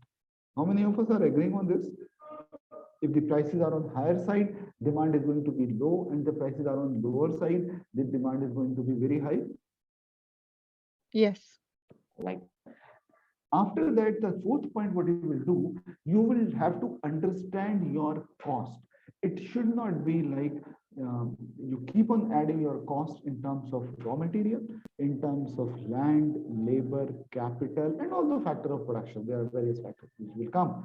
So you'll have to add on these costs, and then you'll have to look into the objective target audience, means the segmentation, then what kind of demand, then only you are going to determining your pricing strategy. Are we together on this? So it is not a simple Professor, way. Yeah. About the first point, determine your price and objectives. Yeah. What will be those price and objectives? It will be decided from the organization's objective. So everyone in the organization should know what is the objective of their organization. I gave you 4 or 5 points on this. Like some organizations say, we want to maximize our profitability immediately. Like Apple, Samsung, Gillette. So they want to charge a very high price, and their objective is to maximize their profitability before their competitors come up with an alternate product. Yeah. There are certain kinds of products, FMCG products, where you produce on a mass scale. So there your firm's objective is not the maximizing profitability. Andrea, what will be their objective if the products are on mass produced? To be known, maybe. Maximize To sales. massify them. Maximize sales. Maximize sales. Okay. Yeah, you want to increase the customer base. So, Andrea, please tell me, if your prices are on a very, very high side, will you be able to maximize your sale? If they are what? I'm sorry? No. People will not buy product at a very high price. See, look into the masses. Yes. You look into the triangle. Where are the maximum people? They are on the bottom line. Yeah? Professor, and can these objectives be about getting the brand to be known? So that Not depends, maybe not really that- maximizing, but for the big as a depends on maybe you. That depends on the organization. No, you are working with a cosmetic company. So the prices say that everyone in the country should not use that product. Or you were selling those products at a so low price that every second house of the country is using that Revlon products. Was it so?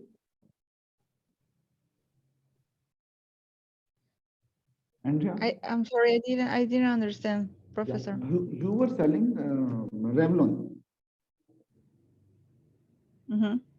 So was your objective that everyone in the country should use Revlon in Peru? Revlon would be the other guys. Oh, we are L'Oreal. Oh, L'Oreal. Sorry, L'Oreal. So you Yes. want that L'Oreal should be used by each and every customer, everyone in the Yes. on that high price? No. No. So whenever your products prices are high, you don't want them to use by others. That is why we call in marketing that price acts as an entry barrier. That we keep our prices so high that others should not use it or they cannot use it. Mhm. Yeah. So Okay. there are all these points you have to understand before deciding about your price. So I will not take further time and will not enter into the lunch area. So we'll continue our discussion from here only in the next class. Thank you very much. Thank you, Andrea. I hope an active participation from you in the next class also. Thanks, Professor. Yeah, so nice of you. Thank you very much. Divya? Yes, yes. Thank you, Dr. Rahul. Yeah. We part for a half an hour break and then we Yeah. resume at 1:45. Sure. Aye. Thank you very much. We'll meet after the lunch. Yes. Thank you. All right. So quick question, right? Now, would you like others to say yes to your requests? Right? Now, that is something which I want to ask all of you. Right? So what do you say? How many of you here, right, would like to get that particular feeling, you know, that, yeah, whatever I say, people should say yes to me, people should agree with me. Imagine that happening with you, right? You're in your office, it's time for your promotion, right? And you could easily convince your boss, so you know what, I'm the one who deserves the promotion. You know, I'm the best around here. You want to leave, right? And all you have to do is tell your boss, hey boss, I need a leave. They say, yeah. You know, you're pretty convincing that yes, you're the one who deserves, excuse me, you're the one who deserves it, right? How many of us would like that situation to happen to us? So let's have some raise of hands. Maybe type it in your chat. Because I would just love that, you know, whatever I want, people should just say yes to me.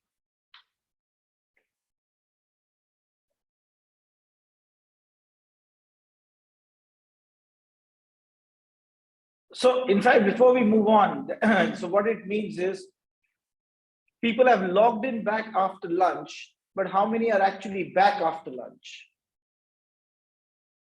Now, whether it is your lunch hour, whether it is your evening tea, it's your dinner time, or it's your early morning breakfast, right? How many of you come back after your meal is the question. And I want to see hands, right? I want to see hands. I want to see types in the chat. We are back. Because unless you make your presence felt, I don't agree that you are there. And I'm going to wait.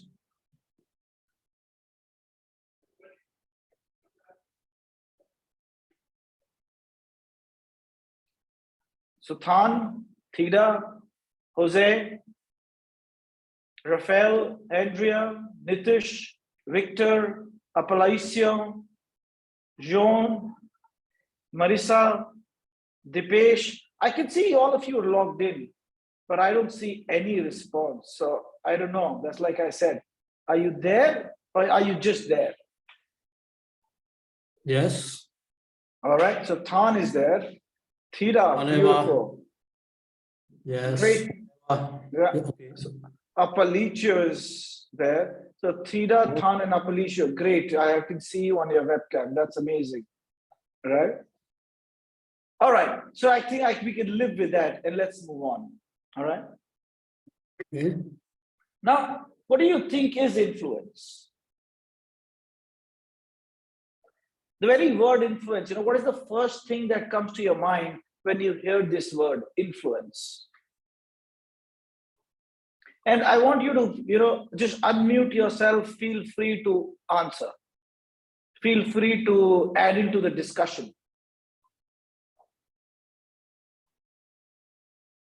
The very word influence, what's the first thing that comes to your mind when you hear the word influence? So Than says power, right? Great. Power. What else? Anybody else would like to contribute to that?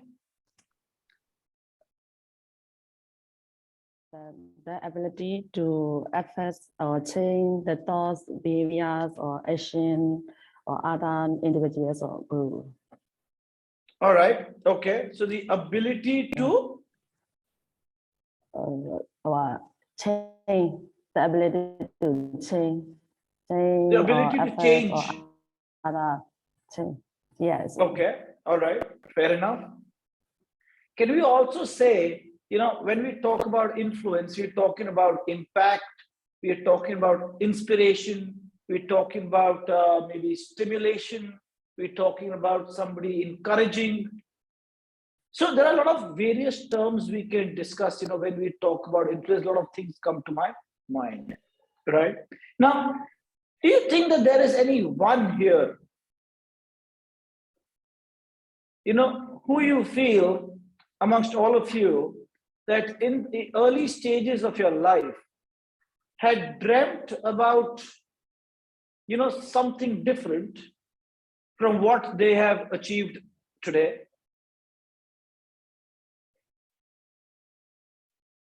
So maybe, you know, when you were a child, you were thinking of being something, but today you're actually having a career in something different.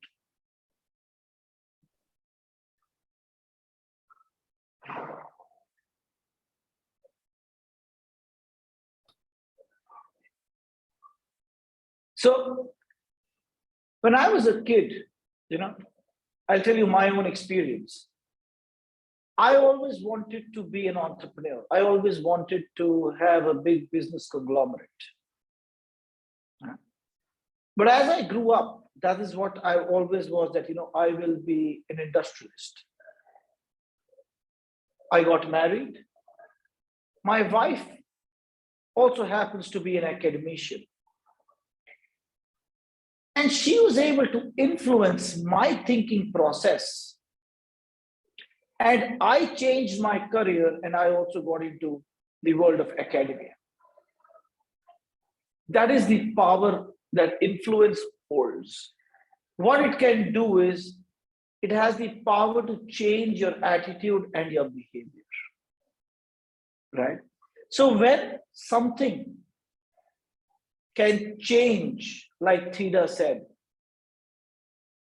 someone's attitude, that means you or someone has been able to influence them.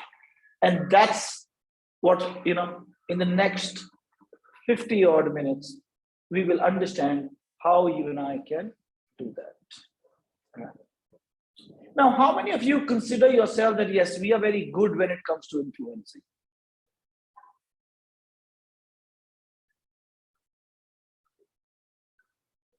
Are you telling me nobody in this session feels that, you know, you are good at influencing? And I don't believe that. I just cannot believe that. All right, you know what? We'll come back to this question in a bit, right? I want you to tell me, what do you see here?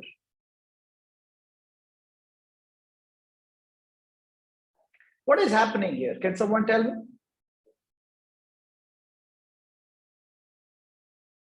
Okay. He is crying. Beautiful. Crying, right? But what is this crying going to achieve? You know, why do you think the kid is crying?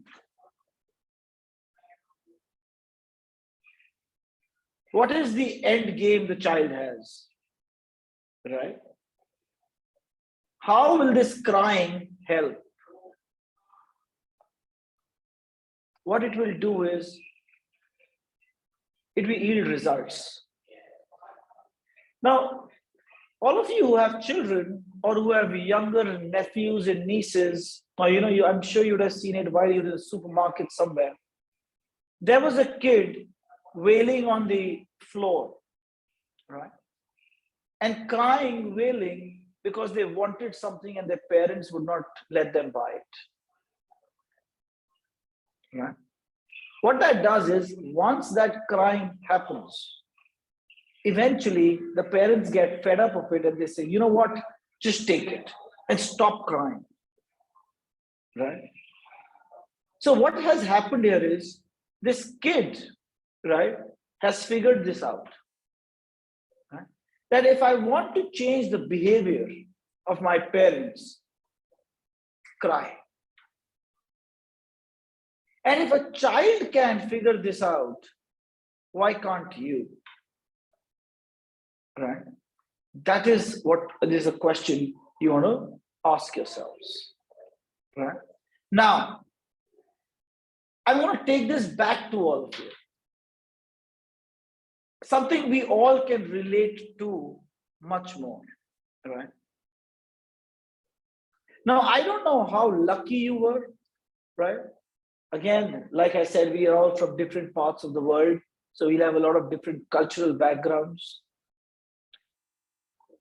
Now, when you wanted to go out with friends when you were in school, do you think, or I think, you tell me, you know, you've all lived through that life.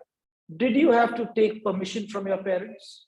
Or you could just leave home and go wherever you wanted to go with friends, maybe go to a party, maybe go for, you know, a stay over at a friend's place? Did you need to take permission from your parents?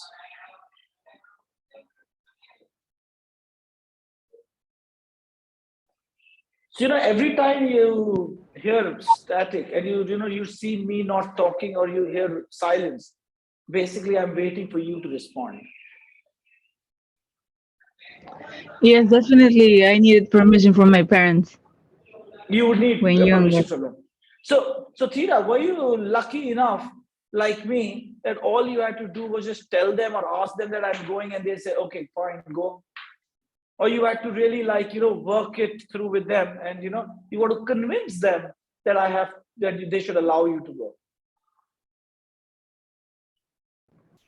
Yes, I had to convince them to let me Right. go. Sometimes, please, please let me go. Yeah, I Back. agree. And we're all in the same boat, right? So it's not only just about, so for me, it was not about just please. You know, I make up all like sort of stories and I tell my parents, you know, this friend of mine is going, this friend is going, these are the people I'm going with, and these are the people I'm not going with, right? So what I would do is, I know that my parents like certain friends of mine, and if they are going, my parents would be okay with that. And if there are certain set of people, if I was going with them, he was not happy. So I would not tell him that, you know, these are the people going.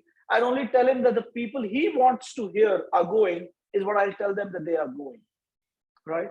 Than says give and take. Than, if you could please elaborate a little bit on that. Yes, if we want something from others, I need to negotiate with other. If I give you, I will give back something what I want. I think so. Okay. So you're talking about a transaction. You give me, you scratch my back, I scratch your back.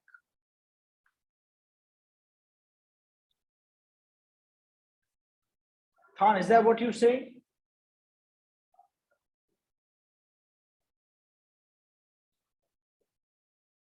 Than? Sorry, sir. I'm saying what my understanding of what you are saying is, it's more like a transaction. You scratch my back, I scratch your back. Is that what you're talking about?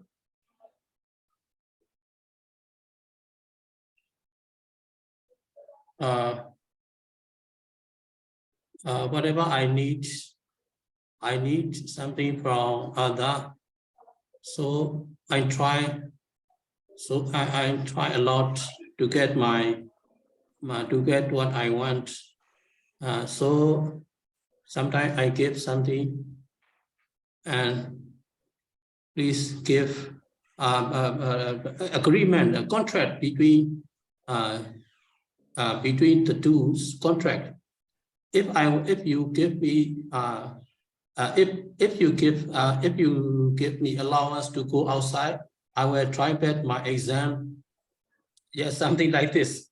Absolutely. So you'll say anything which will help convince them that, you know, you let me do this and in return, sometime, this is what I promise to do for you. Right? Yes. Yes. And that is what it is. Because you understand the moment you said, Tan, that, okay, allow me to do this, and I'll make sure that I secure better marks in my examination. Yes. Because that is what is going to help convince them. So how did you understand them? Because you live with them, you understood their mindset. Yes. Right? And this is what you need to understand, the other person's mindset.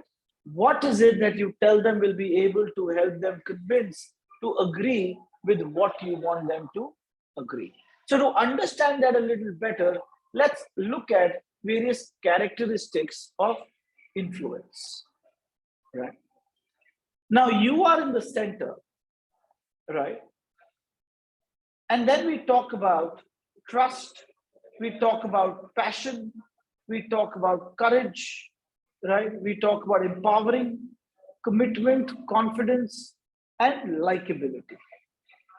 Now, what I want you to do is just think from a perspective, if these are the things, right, these 7, I can create that while I'm discussing or talking or negotiating with someone.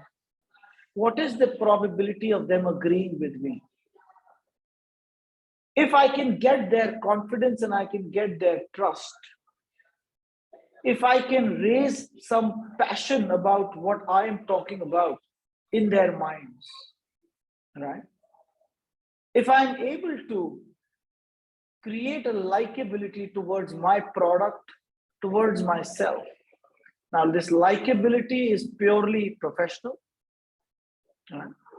If I can give them a feeling that if they buy this, or if they agree with me, it is going to empower them in the future. Because that feeling of empowerment is going to build confidence. Now, if you look at each of these bubbles that are different size, that is their weighted importance. Trust and confidence, the moment you are able to get that in someone, it becomes much easier to convince them. Because once they start trusting you and they have confidence in you, they know what you're saying is the right decision. Once you show commitment, trust, and confidence for your organization, the organization will pay more attention to what feedback you have to give them. All right? So these are the 7 characteristics that if you use them, right, this is what will eventually help you. Now, outside of this, right, I want to ask you guys, right, is there anything that would stop you from influencing others? Because remember, everything has 2 sides of a coin, right? So we spoke about what will influence, what will help influence. Now let's understand what can stop influencing. So in other words, in the previous session, my dear colleague, Dr. Gupta, was talking about entry barriers. So here also, let's try and identify, are there any barriers to influencing?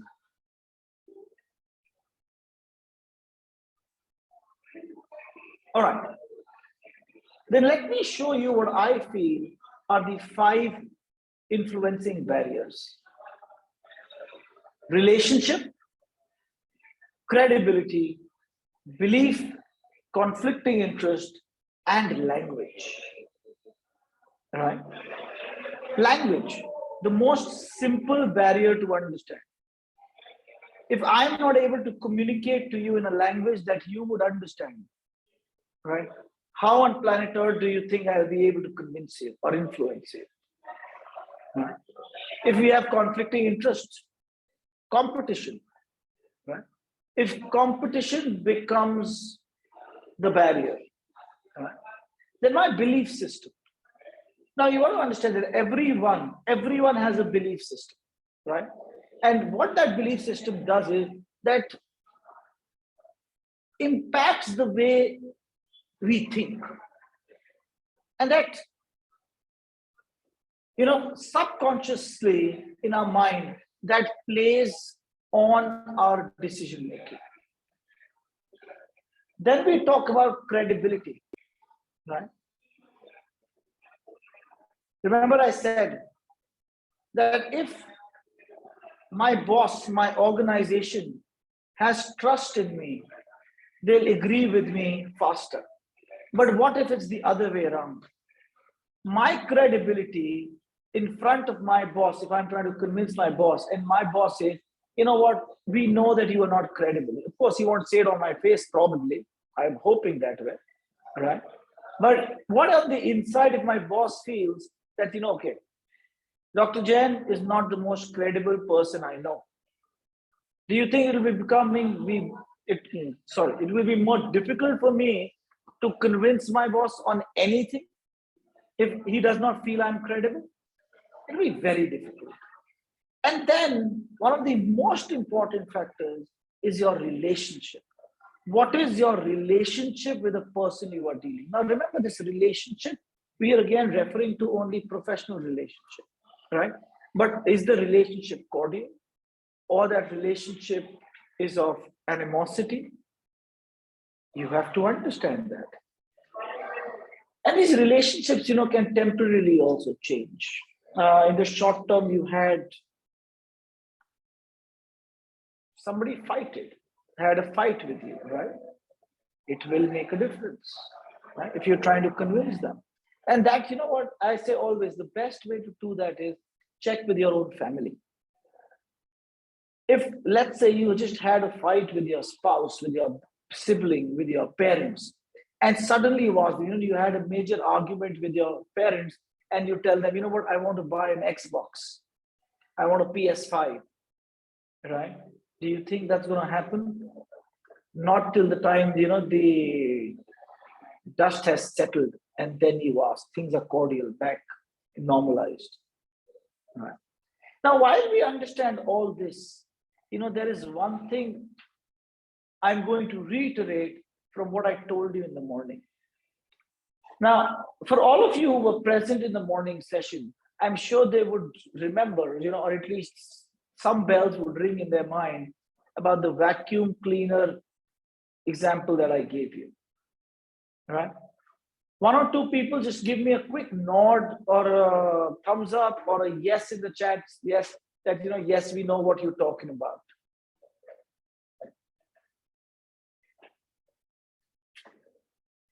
Oh, and if nobody's, all right. So we know at least Andrea was listening to me in the morning. Great. So I had Andrea's attention, definitely, right? All right. And what that brings me next is the power of persuasion, right? Now, persuasion is something which is absolutely critical, right? Because if you are able to, when we talk about influencing, the very act of being able to influence was because of persuasion. And if I, as an individual, can actually be persuasive with perseverance,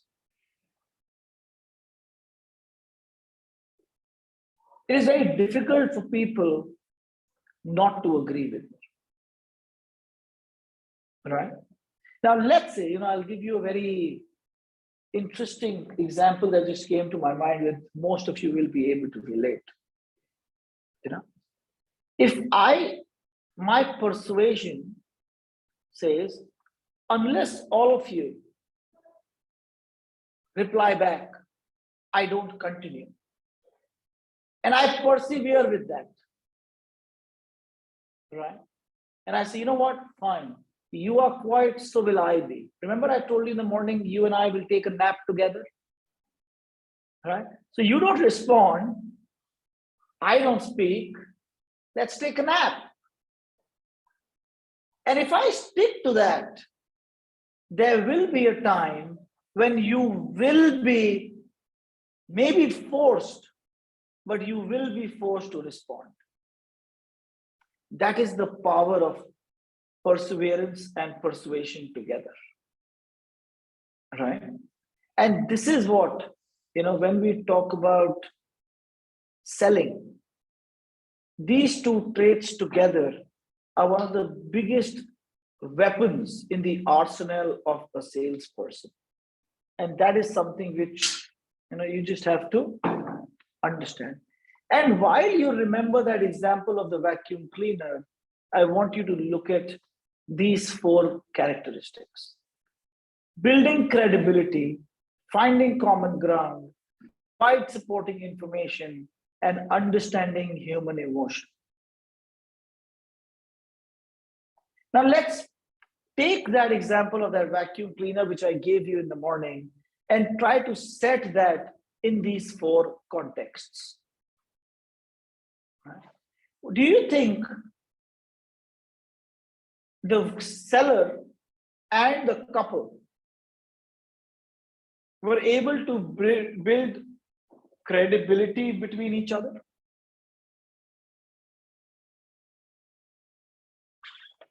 Think, I'm going to give you a minute to think now, right? This vacuum cleaner guy who gives a demonstration of the vacuum cleaner to the old couple, right? Tells them about the dust in their mattress, shows them published research that talks about the dust mite, the dust mite in the bed, how it can be unhealthy, right? Works on the angle of their health.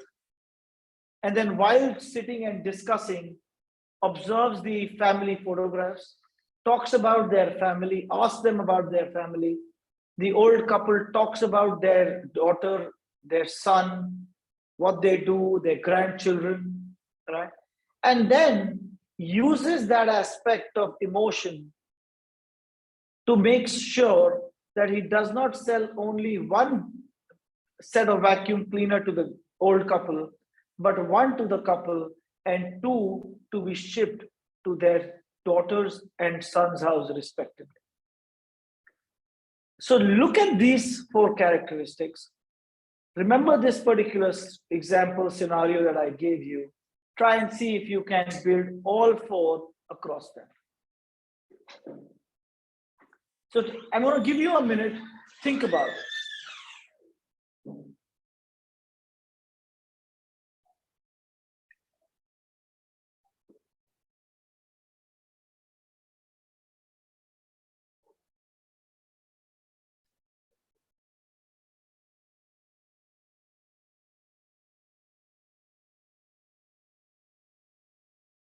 So you can type in the chat if you feel like, do you think, yes, you can create a connect? No, you cannot create a connect. Something like, I can make a connect between maybe information, because we know he provided a published research document to those people talking about the bed by the dust mites. We understand that he used emotion, what we also call emotional manipulation or emotional blackmail, whatever terms you want to use, I'll be okay with them. So I can understand those 2, but I can't understand the other 2. Then I'll be more than happy to explain you the other 2. But I want you to think, relate back and tell me what you can relate to and what you cannot. Professor Andrea here. I think, yeah, he did build credibility first by talking about the benefits in its health, and second, talking about taking it further to how it relates to the family, because if they are unhealthy, maybe family will get sad. I think that he's relating it about that, and that causes an impression on the customers that he knows what he's talking about, and he is establishing a connection with them. Right. And some things, that is. So what he did was, I agree with you, Andrea, that, he told them, because for old people, health is very important, especially when you're living alone as a couple. Right? That is where he touched on the emotion. He provided information through published research. He built credibility, showing them the dust in the dust bag, that you sleep in this mattress every day, you think it's clean, you change your sheets every second day, third, whatever you change your sheets, your fresh sheets, but it's the mattress inside which is dirty. And the power of my vacuum cleaner is it removes that dust too. Right? The common ground was how it is beneficial for health. Right? Common ground could also talk about in terms of the ease of use of the product. The common ground could also come in terms of finances, the costing of the product, the price, which Dr. Gupta had spoken to all of you before this, right? And these are the things that if you can close these four, what it will do is it will ensure or help you. If I will, I, as a student of business, I never say that the probability is 1. The probability will always remain between 0 and 1. There's never a definitive yes and a definitive no. There's always a probability, lower probability or higher probability. So what I would say is that the probability is much higher that you'll be able to influence someone in the way you want them to be influenced. And that is the critical aspect. I can influence people, no big deal on something, but was I able to influence them on exactly what I wanted to influence them? The only difference at times what will happen is it could be a little more time consuming. All right? Different people will respond differently, so time will be different. All right? Now, moving on, what I'd like to talk about is tactics. Right? Now, there's a research done by Robert Cialdini. All right? And Robert Cialdini came up with this very interesting model, right? Where he talks about influence and persuasion, and he's given you these 6 universal principles, is what he calls them. All right?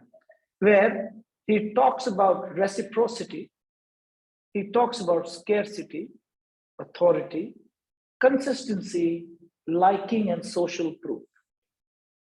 Now, what he says is reciprocity is when at times I feel obliged. Right? Someone gives me a gift. Next time I feel obliged that I have to give him that gift back. Someone did me a favor.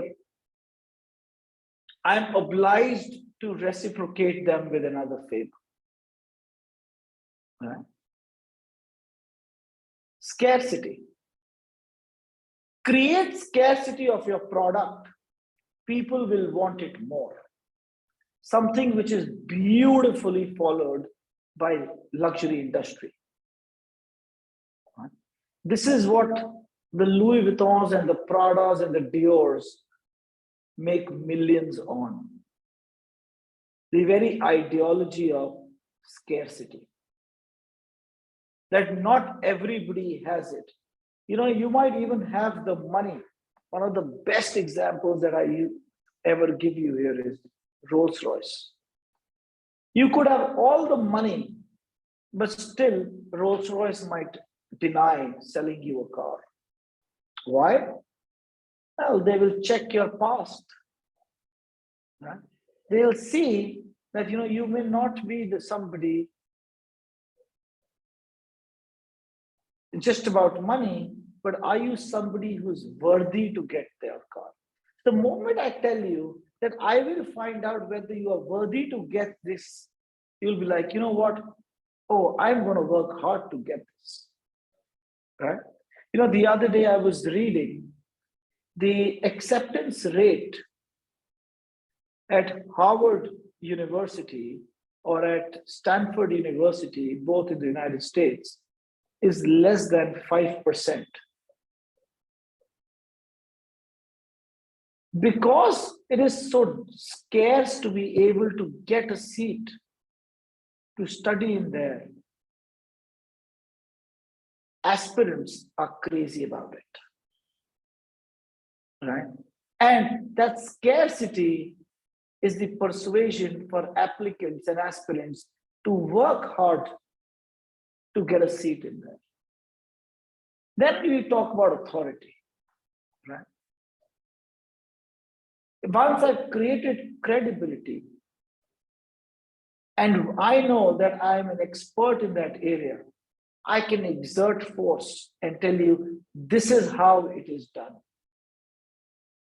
right?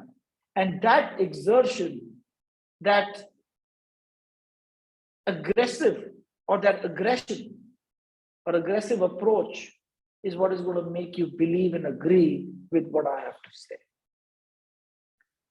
Fourth, consistency. Right? Now, this is something very interesting. You know, when I talk about consistency, I also talk about what people perceive you as. It's very important to understand. Let's say, for example, I know I want to go buy a plain white shirt for myself. Will I go to Versace? Will I go to a Gianni Versace store to buy myself a plain white shirt? Because I know that Gianni Versace is more about bold designs, more about black and gold, you know, more loud outfits. That is what has been their consistency. That is what they have been committed to, gold and black, right? And that consistency will help me decide. So if I want to buy a white shirt, and if I'm, let's say, for example, I'm looking at, you know, luxury brands, you know, probably I'll try and go with something like, which I know is more subtle in nature. Something like, maybe I'll go with the Salvatore Ferragamo, right? Maybe I'll go with something like a Christian Dior, right? Or if I'm not looking at the luxury industry, I might, you know, for a plain white shirt, I might go to a store like Zara. I might go to a store like H&M, right? But would I go to a Gap if I want to buy a plain white shirt? Probably not. Why? Because we know Gap is more about hooded sweatshirts, right? Track pants, and more of, you know, a more relaxed wear than formal wear. Then we talk about liking. Right? Now, this is something that you have to understand, how likable you are, right? Remember, we also spoke about social amiability, my acceptance. So I would relate this to that, right? And finally, social proof, right? Now, when we talk about social proof, we're talking about how am I aligning to what others are doing and how others are thinking, right? And what that alignment does is that makes me something that, okay, this is a person who is aligned with our mindset. So I think we will agree, or at least we can listen to this person. Now, once they are willing to listen to me, we've already figured out how I can use, right? Let me go back, how I can use my persuasive powers to be able to influence them to agree with what I have to say.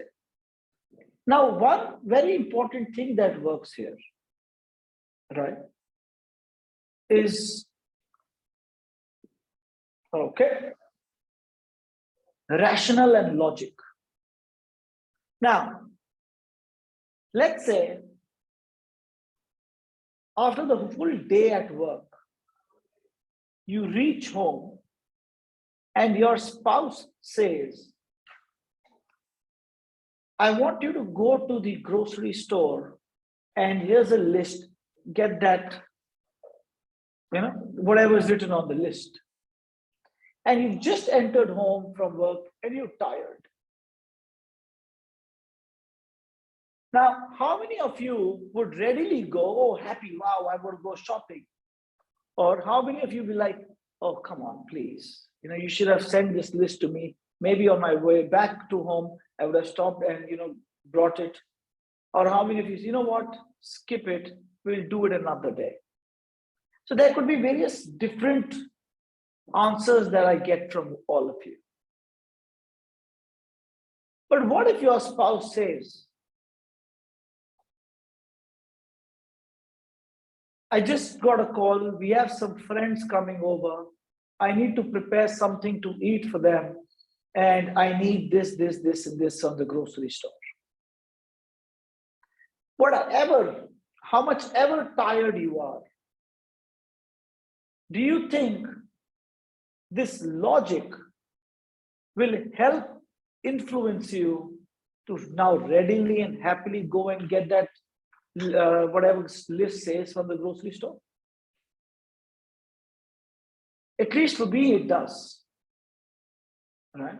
Because I know that if there are people coming over, we've got to give them food. Right? And logic will really, really help always it will help you. Right? And then another thing that helps you, now this is more, at times we will relate to work. Pressure tactics. Right? Now, I don't really think I need to dwell a lot on pressure tactics. It works, And I'll tell you what, it does not only work at home, it works in the office. It beautifully works at home. All right. And I'm sure you all can find, if not hundreds, but tens of examples in your own life when either you used pressure to have somebody agree with you, or somebody used pressure to have you agree with them.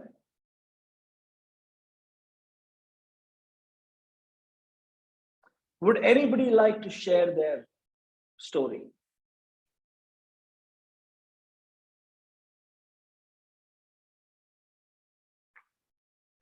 All right, I'll share my story with you. Now, we had to go out to dinner. All right. I wanted to eat a certain kind of cuisine. All right. But I wanted to take my daughter because she had finished her examination. All right. So I wanted her to, feel a little more relaxed. But she said that, Dad, either we are going for Italian or we are not going at all.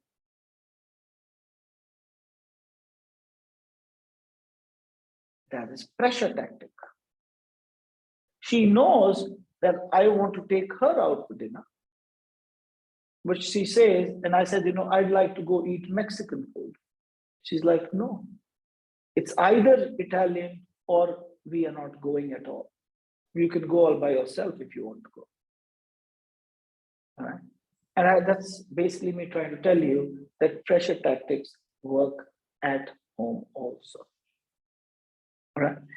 I think we have the last 5 odd minutes left, right? So I'm going to quickly do an activity with you. All right. Now I want you to look at a few pictures in front of you. All right. I want you to tell me who influences you the most out of these and why. And when I talk about all these pictures, let's go through the pictures. Who are these people? Gandhi. All right. Second one is Rosa Parks. All right. Elon Musk. Donald Trump.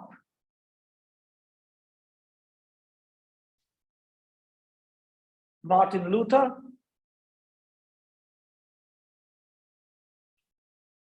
Nelson Mandela. Ratan Tata. He's a philanthropist, industrialist. I don't know how many of you heard of him, right? Or there's someone else who you feel influences you the most. So I want you all to please take a minute, right?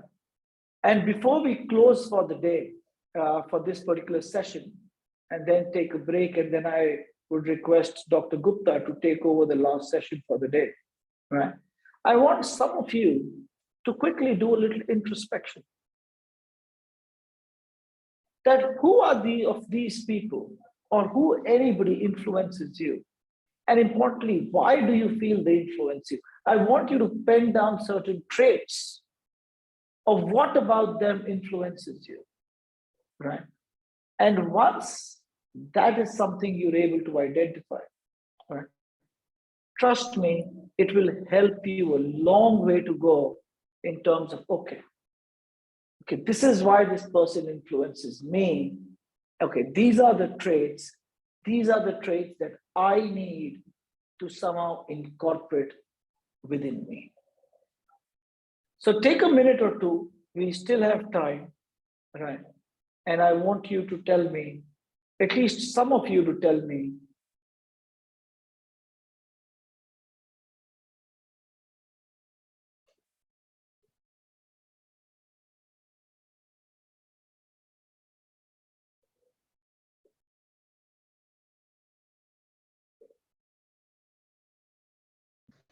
Professor?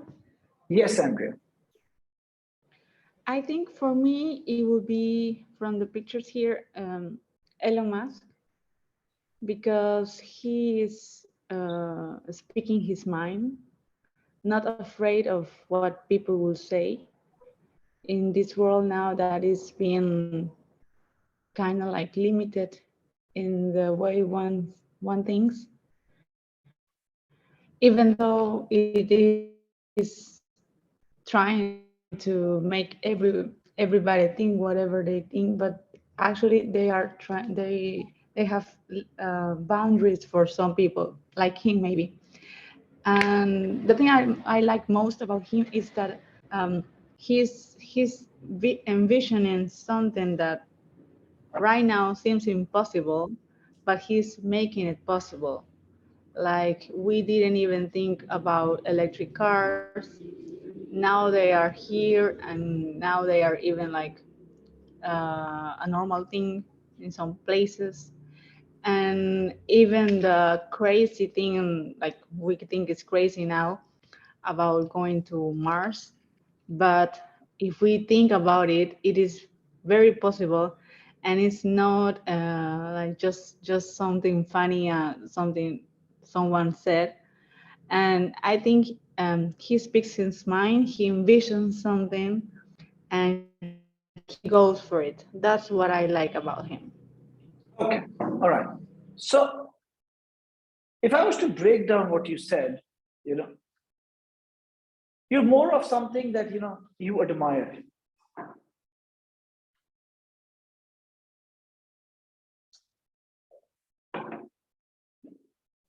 Would you say that?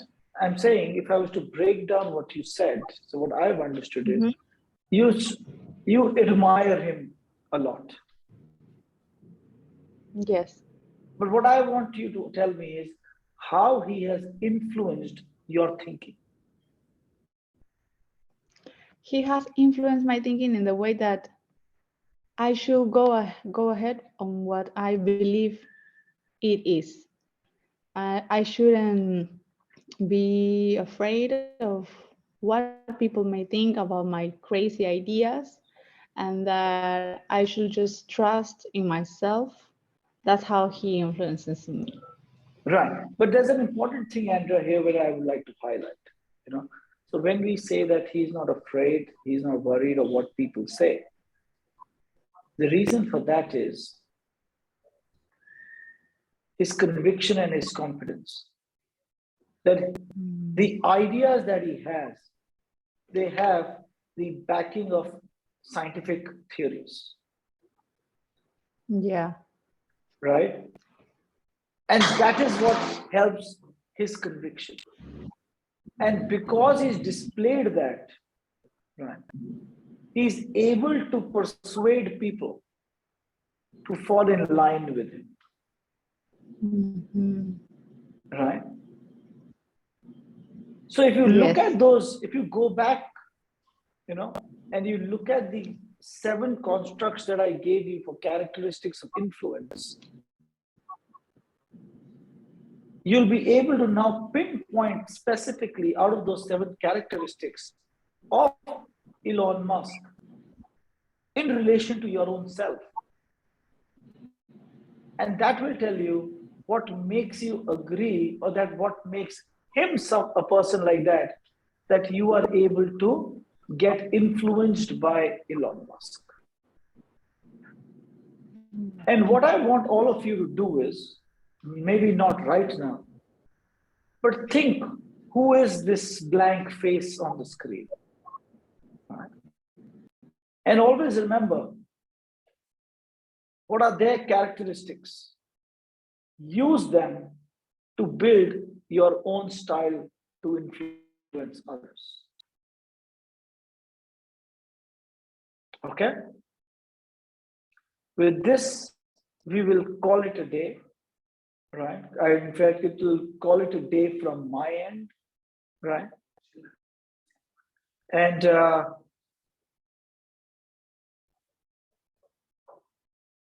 I still have 2 minutes of time, and I'm going to take this time to, tell you all about an upcoming conference that I also happen to be the co-chair of.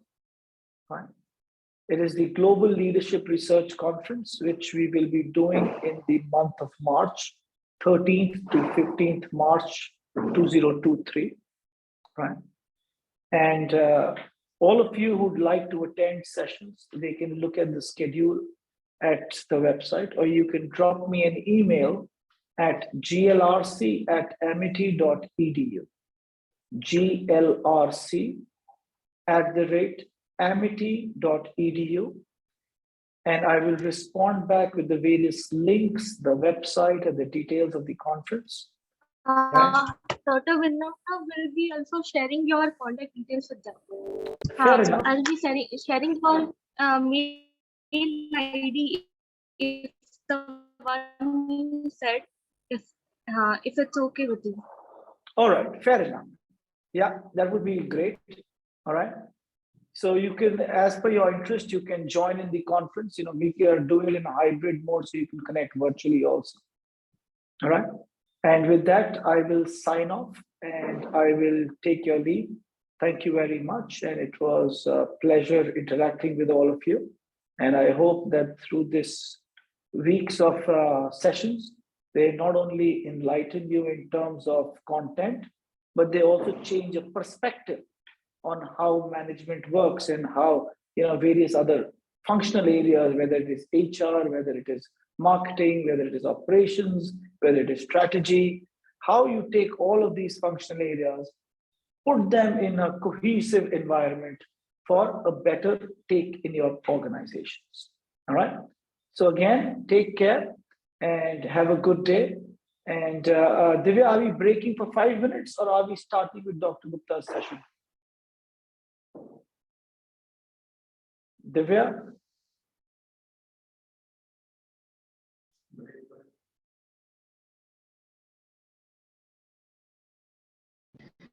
Thanks a lot, Professor. Yeah, pleasure, Andrea.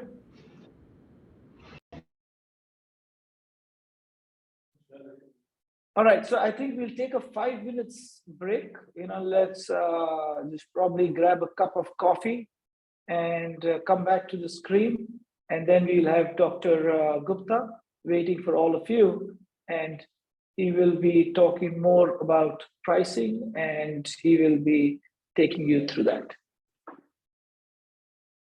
Bye-bye.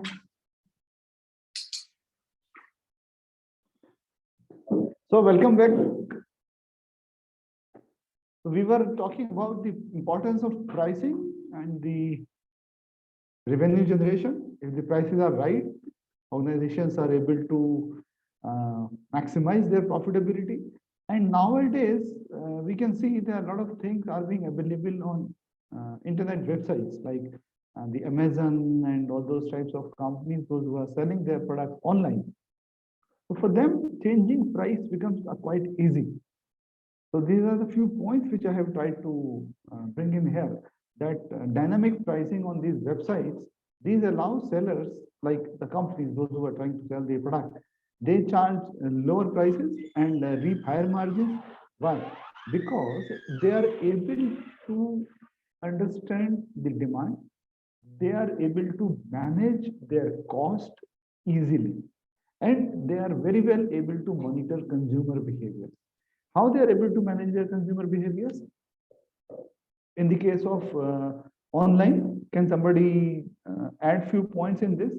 As compared to the normal retail store, where a brick and mortar retail store like the Walmarts or some other kinds of retail store, why it becomes easier for these online sellers to manage, to monitor their consumers' behavior and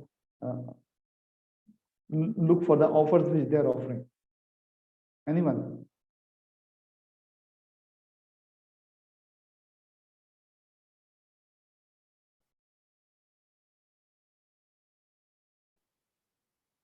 Any suggestions from anyone's side? Professor Khan?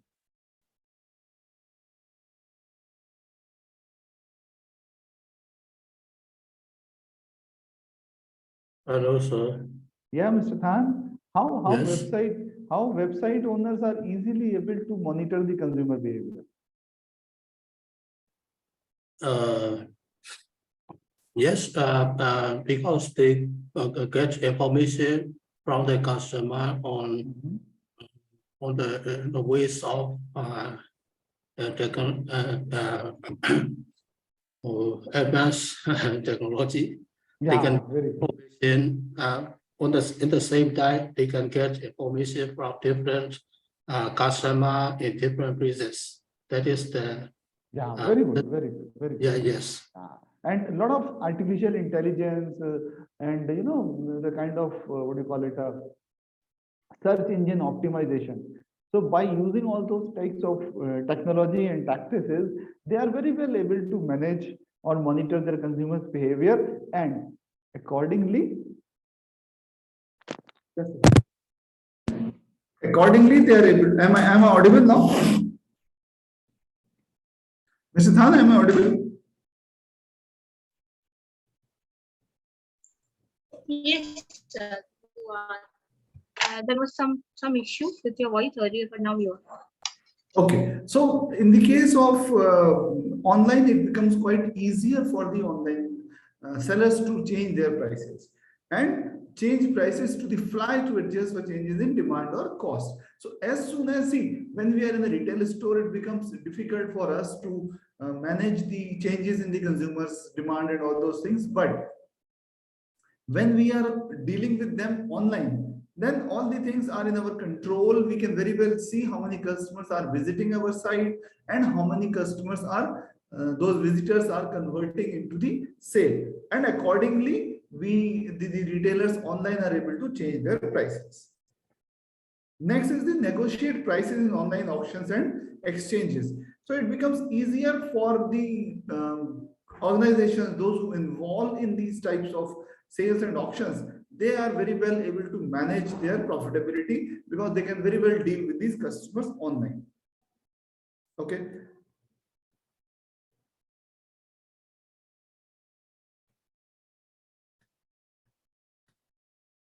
So value that will purchase a limited quantity, weight or other measures of goods or services. This is what price gives you. The amount of money need to persuade someone to do or to do something. You have to pay the price. This is all we have talked about. And then on this slide, we were there in the last session. Yeah. So to understand the target audience, to understand the demand, to understand the cost, and then only we are going to determine our pricing strategy. Now, dealing with the competition. If price being the sole basis of competition, then competition may easily take away this competitive advantage. Now here we are talking about, I'm sure we all have understood there are two basic things in the pricing. One, we charge on a higher side, like the Apple iPhones and all those types of costly LVMH, Chanel, and all those types of products. And on the other side, we have a products which are being sold at a low price. So what are these two pricing tactics are known as? Can somebody remind me? When we are selling the product on a higher side, then how pricing is being done, and when products are being sold on a lower pricing side, then what kind of pricing is being done? Anybody remember those two basic concepts of pricing? Higher Yeah, price, yeah. less demand, and less lower price, higher demand.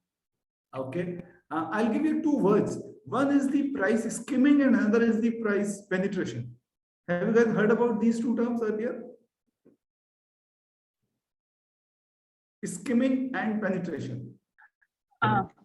Skimming is when you start like a price high price, and then you go like a nice Slowly cream. you reduce down your price. Yeah. So and then the penetration. Yeah. The prices are on lower penetration side. is when you like go with a competitive price. Yeah.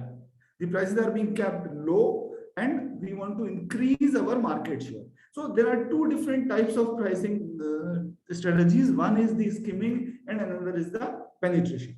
So here the first point, dealing with the competition. If prices being the sole basis of competition, so what kind of pricing we are charging here? Skimming or penetration?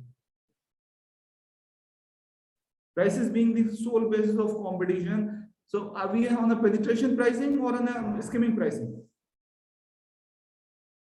Low pricing or high pricing?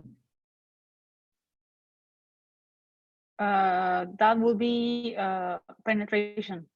Yeah, penetration. Very good. So when we are charging low price and competing between two brands, low price and competing with two brands, Samsung phones, and Samsung's the lower priced phone and the Mi lower priced phone, or other 2-3 companies which are selling their product at low price, then there is a problem. What is the problem? If price being the sole basis of competition, like you buy my product because I'm selling cheap, the other company says you buy my product, my prices are cheap, then competition can take away the market share by slightly lowering down their price, because customers are price sensitive.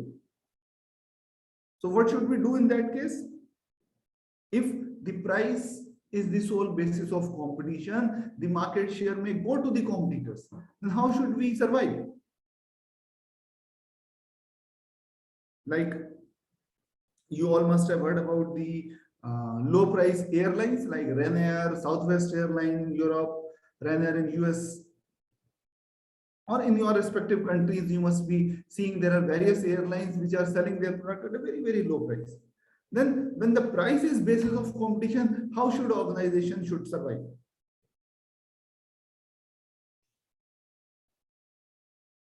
What should be the basis of competition in that case?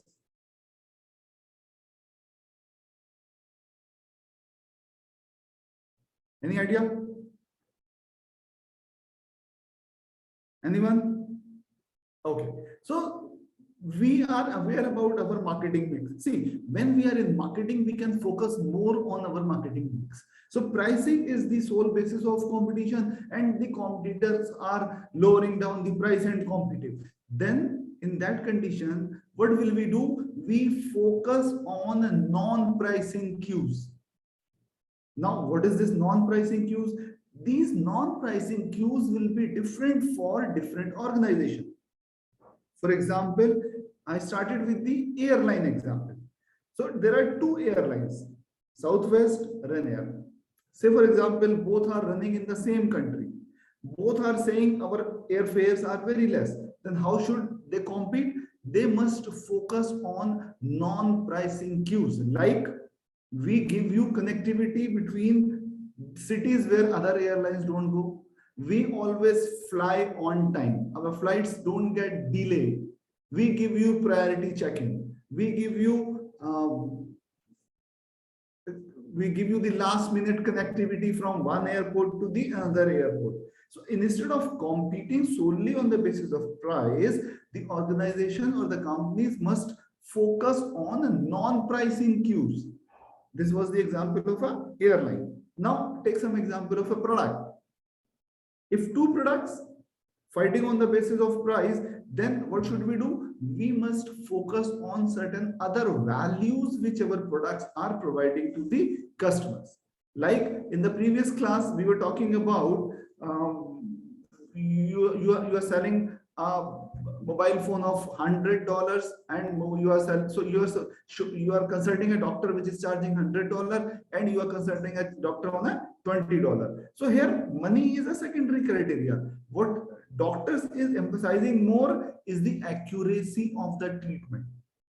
So when you are competing on the basis of price, you must focus on non-price variables or non-pricing cues, where customer will be convinced to buy your product that, okay, although the prices are same, but the other organization is, the quality of the product is better, the quality of services are better.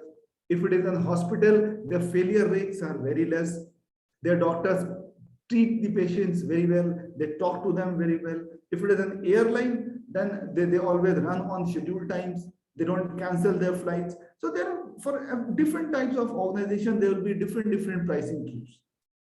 So I'll throw the floor to you. If you guys can come up with some of the example where organizations, two different products, selling the product at same low price and competing on the basis of some different cues. Any idea which is coming up to your mind? I gave you airline example, I gave you the doctor's example, the success rate of product, that's a different value which you are offering. There are two taxi services. I can think of supermarkets. Yeah. Like one supermarket can be very low cost, low prices, very cheap prices, but the service is not that good.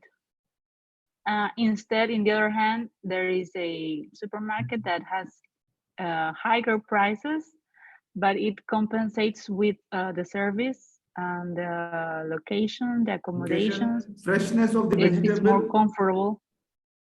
Sorry? The items which they sell are fresh. Exactly.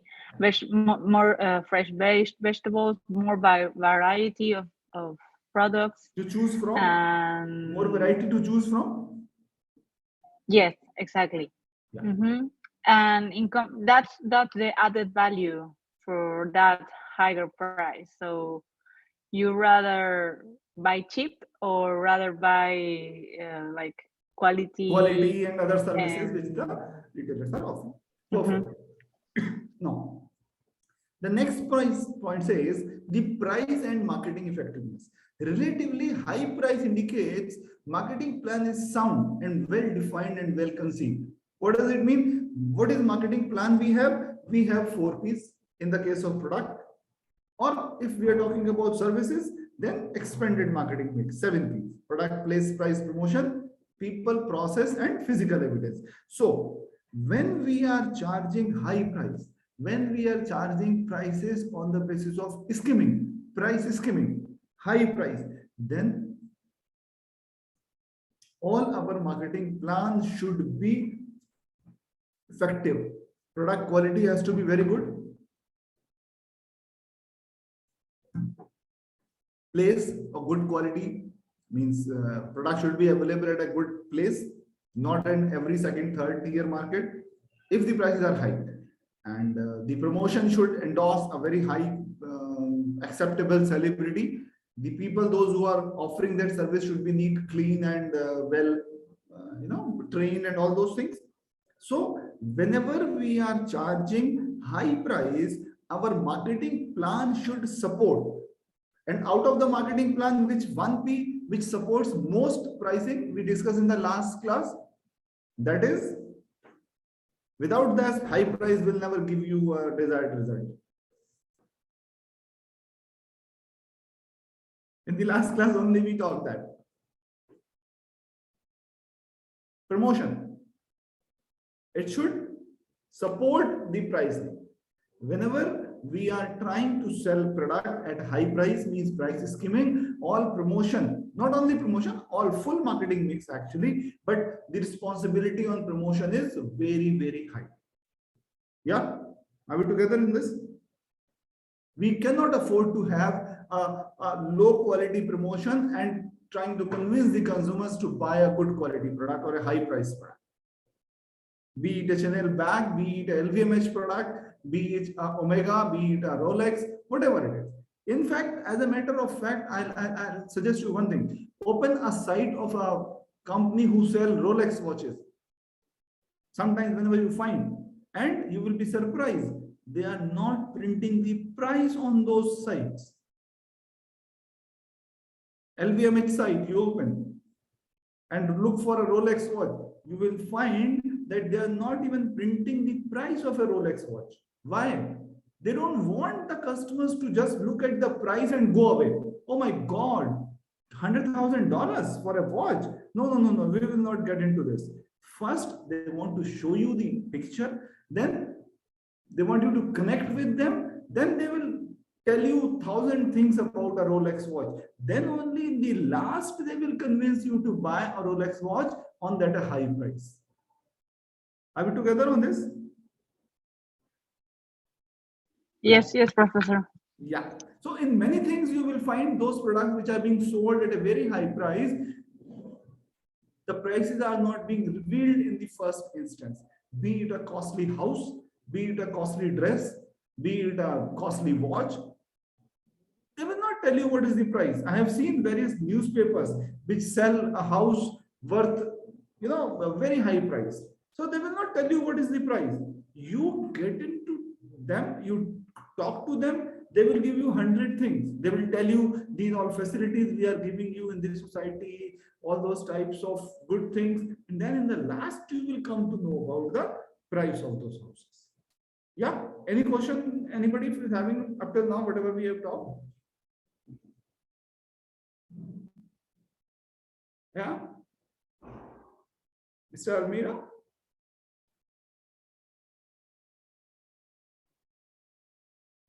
Okay.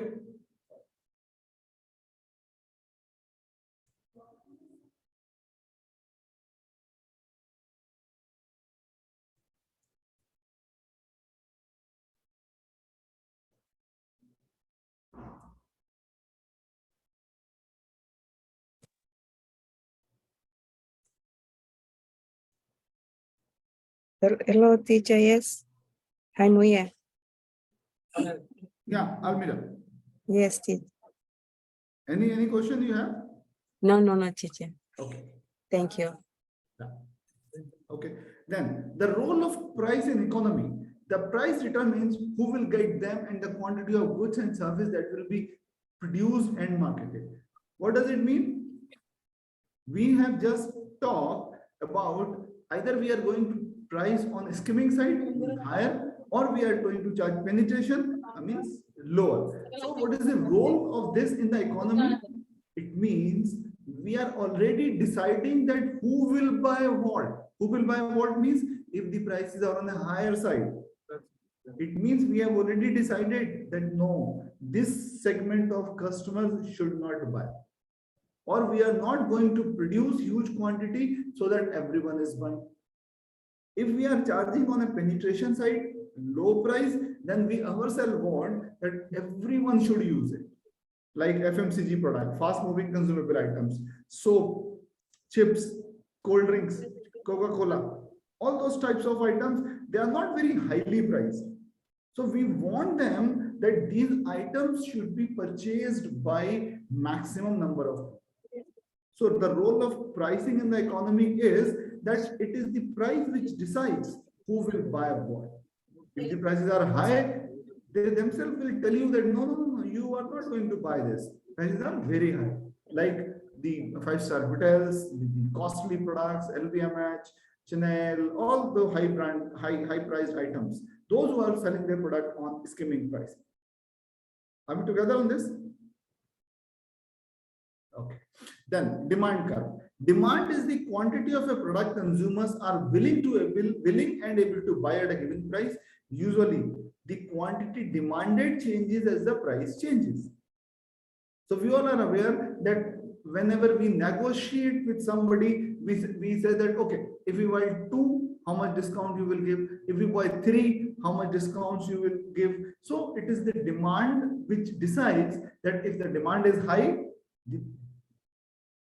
we are going to negotiate with the supplier that we are buying in bulk, so please give us at a lower price. What happened in the case of Walmart, online retailers, and the various big retailers? There will be various types of retailers in the countries where you all are residing.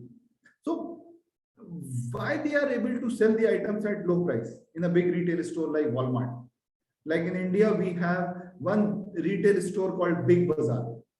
I mean, it's a bigger size stores. It's a replica of Walmart. So in your country also, I'm sure you must be having various kinds of very big size retail stores. So how they are able to give you product at a less price? So I'll give you 2 answers. One is they buy in quantity and they negotiate it better. One. That is why they are able to give you product at less price.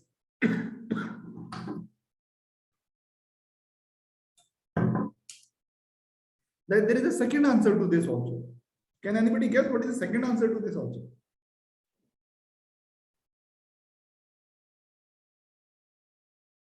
That big size retail store, how they are able to sell the product at less price. We all must have seen that if there are huge people are out there in a Walmart store and they sell the product at low price. And as a matter of fact, please note down one word which is very famous for the Walmart, that is called EDLP. I'm writing here EDLP. What is this EDLP? You can see it in the chat box.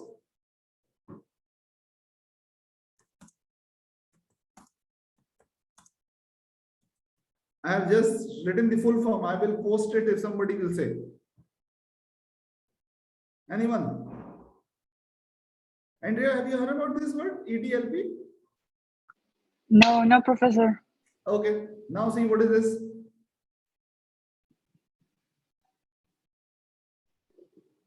What is it? In the chat box.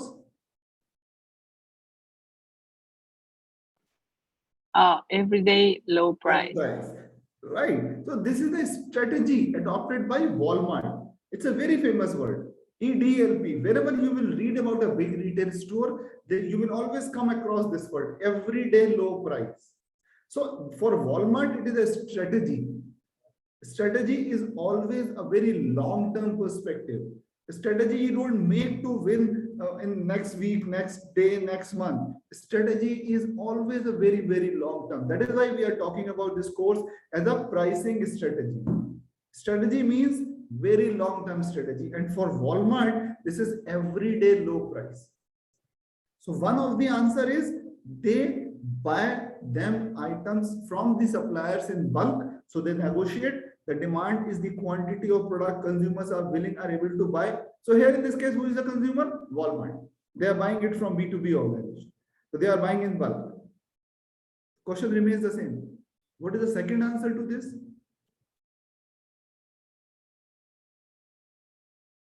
One is the bulk buying. Walmart is huge, 5,000 stores. So they negotiate accordingly from the supplier. There is another answer to this also. That's the power of negotiation, because they can buy power of negotiation. Yeah, that is what that comes in the case of bulk buying. That is the power of negotiation. You are all right, perfectly all right.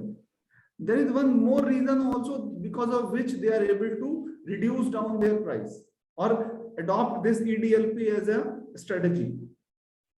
Or you can say otherwise also, they have already announced EDLP as a strategy. It means the whole organization should support. Getting my point? You have already announced that I will earn 10 credit in my course. Now to earn 10 credit, what will you do? You will study all subjects 24/7. Because you have already announced I will earn 10 credit. It is like this. So Walmart has already said EDLP. Now everyone should support. Everyone means all the departments. So the purchase. Yeah, somebody is asking, Jose Stello, what is the pricing strategy for Costco? It is all the low price. But they cannot say it's EDLP because EDLP is already being taken away by the Walmart.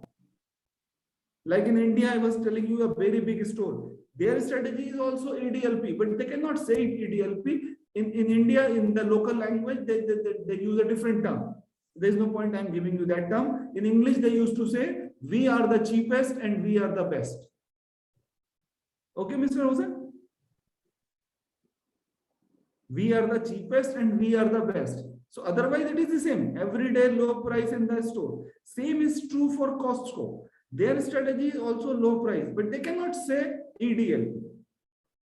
Are we together on this? That's clear. Thanks. Yeah. So one point is still remain. How Walmart is able to give you discounts? Anyone? Give me one word. Rest of the things I'll give you. I don't need big answer. I need because maybe he transfers the discounts to the provider. He doesn't take on the discounts. Good one. I'm giving you one word for this. Where I have to write here. To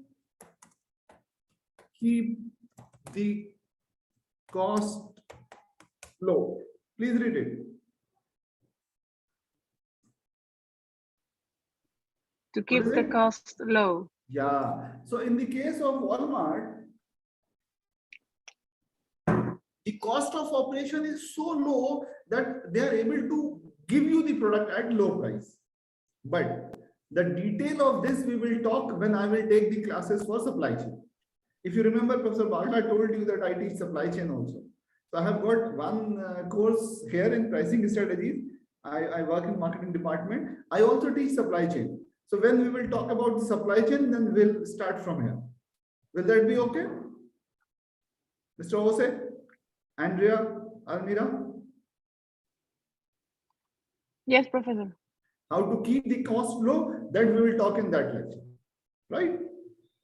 Because that requires a lot of things to be discussed. We'll pick up it from there. So anybody please remind me that, Professor, you told me to keep the cost low, how Walmart keeps its cost low. So we'll talk there. Yeah?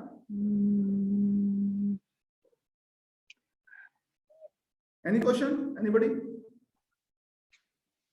Andrea is thinking something. The question is how Walmart keeps his costs low. That's what I said. We will talk about this in the supply chain class. Because it itself requires not many things to discuss. They keep the inventory cost low. They keep the logistics cost low. They keep the information technology cost high. Andrea? They make the provider do all the job. I mean, the provider takes the cost on the logistics. They have to, I'm guessing they have to go like cross-docking where they have the vendor managed inventory, VMI. There is a very important word, VMI, vendor managed inventory. We'll talk all these things there. Don't worry. I will not leave it without discussing this. So logistics cost will be high. Information technology cost will be high.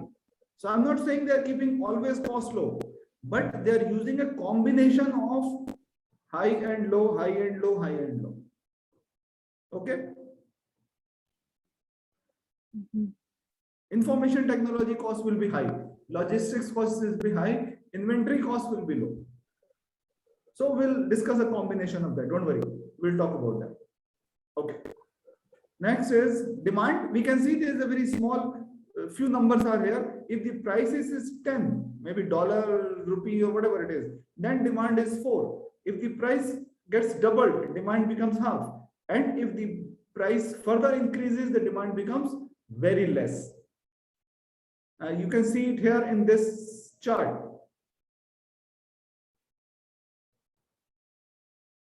Yeah, is it visible?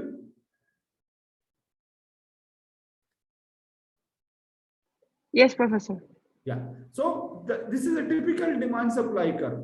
Once the price goes up, the demand of the product goes down. So I have got a question here. What is the opposite to this? Opposite to the means price goes up, the demand also goes up. Or there is no impact of price on the demand. So we need 2-3 examples for that. What products don't go with this? Please tell. Give it a thought. Maybe high-end products. Yes. One of the example is a high-end product, luxury items, scarcity items. Only 2 items are available all over the world. So whosoever will pay high price, he will get them, because there is only 2 items which are available. The branded luxury, say somebody says, I have made only 2 pictures, Picasso. So the price of, because there are only 2, the price will go up. Whosoever will have it, the property, it's a sea-facing property in a high-end city. So there is one property, everyone wants to buy it. Every rich person wants to buy that property. And the seller is not selling. The price is increasing. The people who demand that, they are also increasing. Okay. And there are certain other items also that don't get influenced by the price. The items are like salt. So if it is available at, what is the price of a salt? 2 kg is $1. So if it is available 1 kg $1 instead of 2 kg, still people will buy it, because it is the essential item. Or you can say medicine. There are certain medicines which you have to buy. If the prices of medicine are increasing, then also, because it is a life-saving thing, you earn because you want to save your life. So because of that also, there are a few items which goes contrary to this demand curve. The price goes up, the demand also goes up.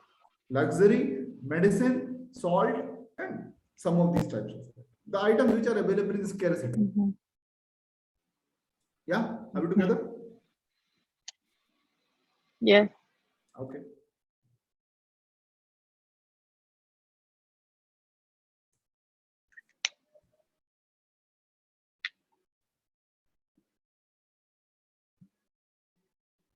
So often, what is the importance? We have discussed this also. Often price creates a first impression of the quality of the product, oblique services, and other value-based judgments comes later. So if it is a Rolex 25,000, so we think it has to be a very good product. If it is a Timex $50, accordingly we will think of, okay, Rolex 25,000 will be very highly priced, so it is going to be a very high quality good. Timex $50 watch is going to be a low price thing. But here I would like to add one point. The point is the value. What is that value? The people or the customer who is buying a $25,000 watch, I'm sure you all will agree that they seek a very high value. Yes? Yes. Okay. Now the second option, the person who is buying a $50 watch, what kind of value does he seek? Just the usability of the watch, maybe. What I'm trying to add here is that he also wants to maximize his value. Although he is not giving you 25,000 or 5,000 or 1,000 or $100, he is giving you $50 to buy a Timex watch, but he wanted to maximize its value. So every customer, whether he is giving you $25,000 for a watch or a customer is giving you $50 for a watch, you cannot say to your customer that no, you are paying 50, you will not get any value. Oh, you please come. You are paying 25,000. You will get very high value. No. When you are charging something from somebody, you'll have to satisfy them. You have to give them a value which they should feel like, oh wow, I paid $25,000. I got the best watch available in the world. I paid 50,000. Oh wow, in 50,000, very good watch. So whether your customer is paying $50 for a watch or $25,000 for a watch, both the conditions in both these situations, they must maximize their value.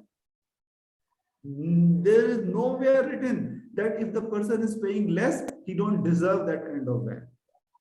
He deserves the best in that price category, and the person who is giving you 25,000, he deserves the best in that category. If there is any doubt on this, please let me know. In both the circumstances, both the customers deserve the best value. Be it a $50 customer, be it a $50,000. Yeah. Should we move? Or is there any question? Yeah, Professor, I don't get very much how they maximize the value of a $50 watch. Okay. Maximize value for that customer. It means when I'm buying, okay, we'll leave this 25,000. This I'm sure you agree that if I'm giving you $25,000, I want the best product. Yeah. Okay. So the confusion is with $50. When I'm paying $50 as an individual customer, this is the what worth I can afford, isn't it? That is what I have for a watch, $50. So does not mean that after paying $50, after purchasing a watch, I will say what I have purchased, only $50 watch. No, I feel like happy. Oh, $50 watch. This is the best watch I could afford, and it is the best watch Timex would have given me. So both the customers should get maximum value. That is what I'm saying.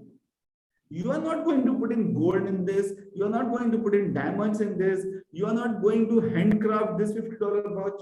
No, you cannot, because your cost is very low. You have to make it in $30. But the receiver, he should feel convinced, oh, they are buying $50,000 watch. What will they do with that? They will only see time. See, my $50 watch, it also gives the same time. It is the best watch available in this category. That is what I'm trying to explain. Okay. All right. Okay. So the pricing best practices means consistently deliver more value.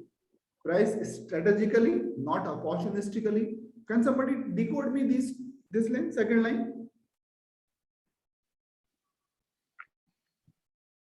What is strategically, not opportunistically? You will find various examples for this. Like in the pandemic, maybe when they the prices went up because of the people's necessity. Sometimes when people are in some trouble, there is a patient in emergency.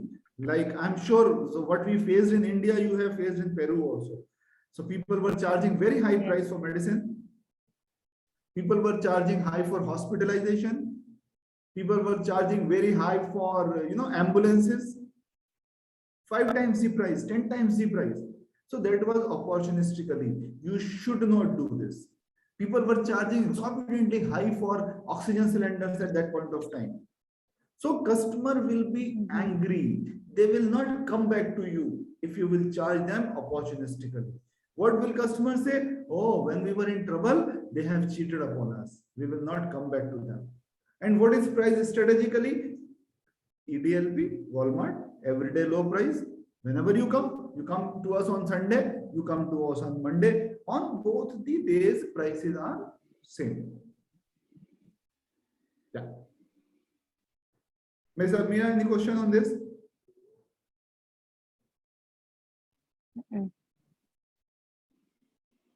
Okay.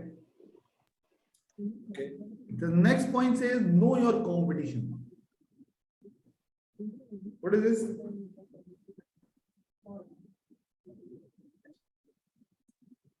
I would like to hear something from Mr. Than. Mr. Than, know your competition. In Yes, management, we always talk about competition. yes, basically, strategy decision making is based on the competitive advantages. So that is, you have to understand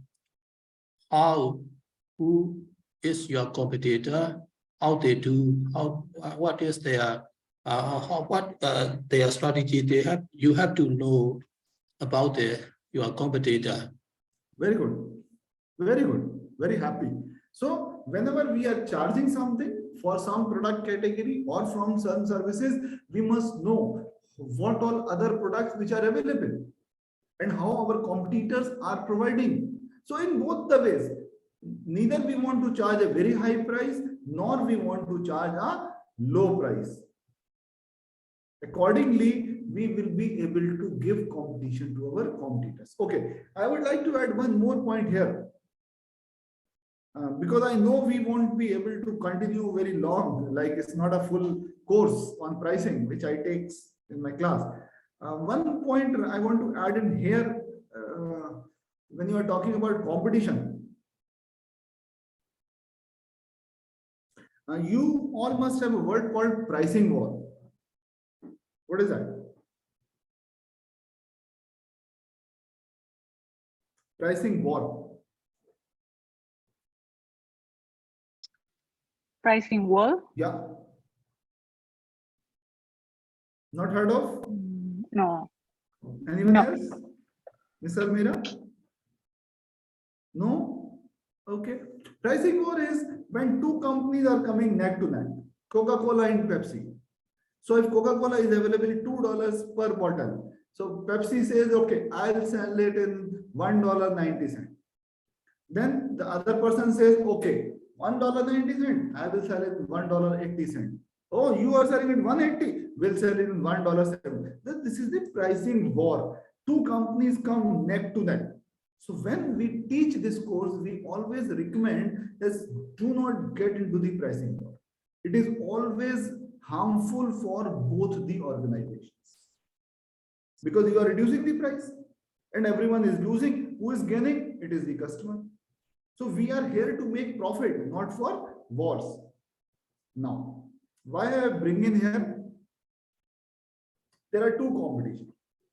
Take any example, be it Coca-Cola, Pepsi-Cola, be it LVMH and their counterpart, be it the two companies, those who are selling Samsung and Apple, whatever, they take the example of two companies selling food items, flour or wheat flour or something like that. Now, I will take a hypothetical example. I have got examples from India, but the neck-to-neck examples which are relevant for all over the world is not there. So I'll take a hypothetical example. One company is selling a product A at $100 per unit.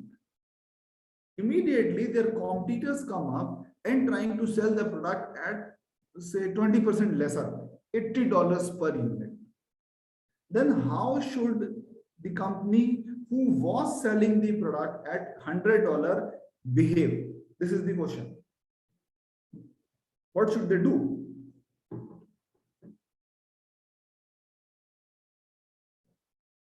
Should they reduce down their price immediately, come on to $80, which we already have said no, please don't get into pricing war. Then what should you do? If your competitors are reducing the price by 20%, the product which you were selling in $100, the competitor has come up, oh, my product is better than him and I'm giving you an $80. So please give me the answer. Maybe go with non-price SKUs. Very good. Number one. Anything else?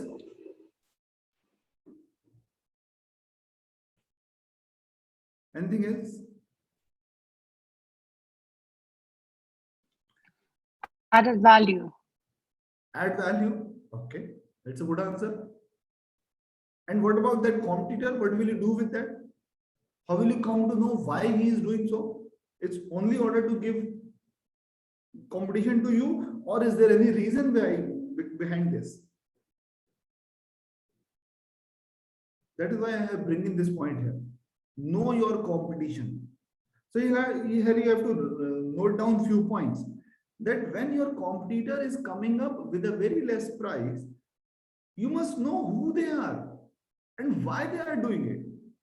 Who they are means, is that company is that big organization that I am, or they are just a small company and just mushroomed up and trying to sell the product at low price. If it is so, let them sell and enjoy. How long they will be able to sue, you never know. Number one. Are we clear on this? Second point, how long they will be able to do it means how deep pockets they have. So are they giving it from their own pocket? So let's see how long they can do this. Means from where they are getting the raw material. Are they getting the raw material at a much cheaper price which I cannot get? So if it is so, why I am not able to get? Are they using a technology which is not available to me? Then why it is not available to me and it is available to them? Is their market share is too high? Why not mine? So please don't decrease or reduce down or mark down your price immediately. Oh, the company has come up with 20% less. I've also reduced down to 20% less. You'll have to look into these points. Why they are able to do it, how long they will be able to do this, what are those factors of production, or what are those environment, internal or external, which is forcing them to do that. Will I be able to sustain or not? Number one. Next point is very important in this category is how much, say for example, I was selling at 100 and they were selling at 40. How much revenue loss I am incurring? Means previously I was selling 100 cartons of X price. They started selling at 80 rupees. So still I am able to sell 100. Sell it 100. Let them do what they were doing. If my sale is getting down, then how much sale is getting down and how much profitability is compromised. So I will only take action when my profitability and market share is compromised. If nothing is happening, why will I compromise? Why will I take action? Yeah. And are they deep pockets? Are they so rich that for next 2 years, 3 years, they will be able to give 20% discount? So let's see how long you are able to do it. So please take any decision strategically. Do not take any decision abruptly. Oh my God, they have reduced down the price by 20%. I will also reduce down the price by 20%. Rather, I will reduce it down by 25%. It means you are convincing the consumer, oh wow, previously you were charging very high. You were cheating upon us. And now a gentleman has come and offering a product at 20% less. Now you are giving it 25% less.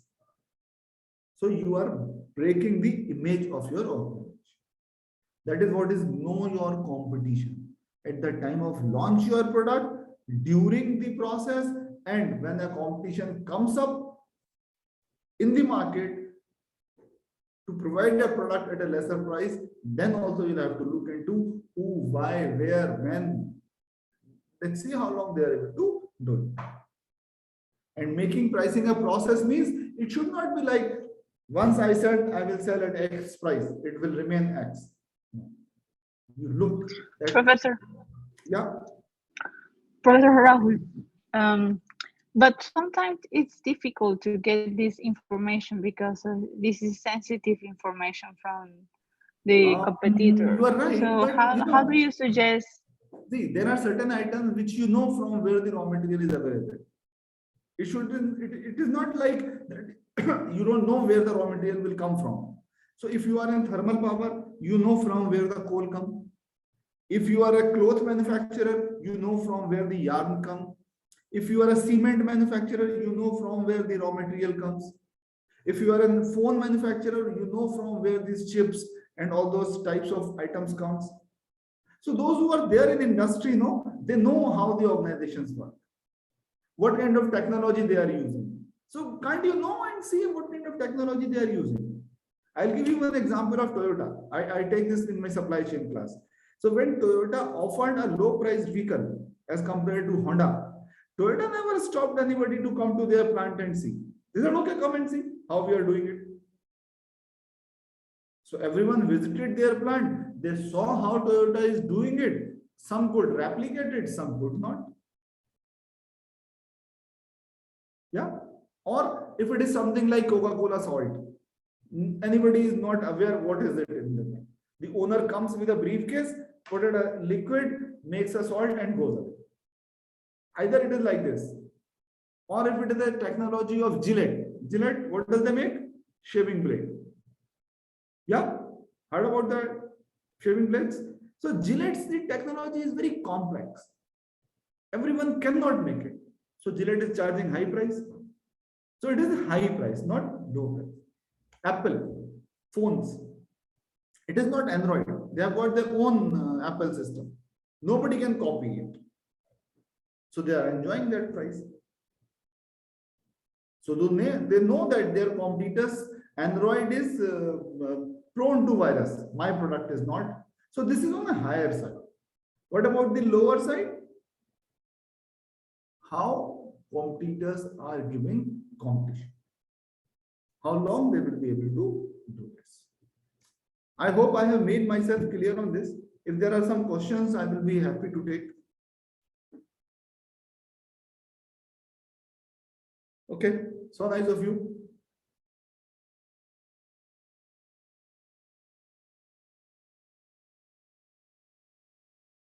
Okay.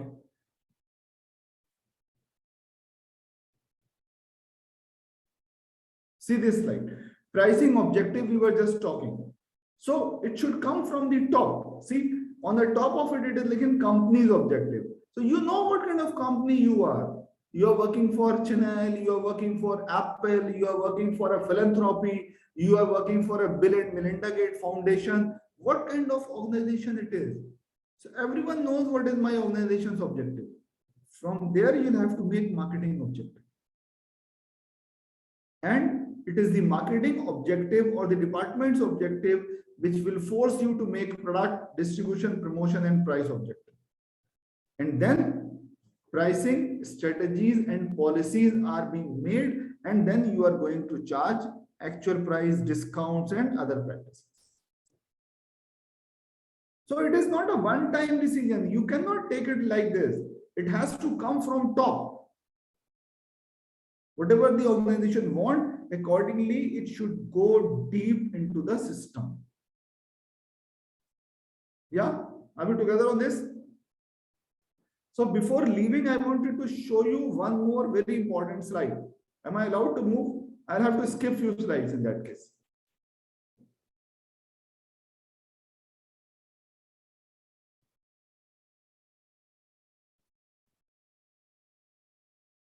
I'll give you the reference of this slide also. This I have taken from Professor Thomas Nagle. So those who are interested in reading more about pricing can read a book by Professor Thomas Nagle. Tom Nagle.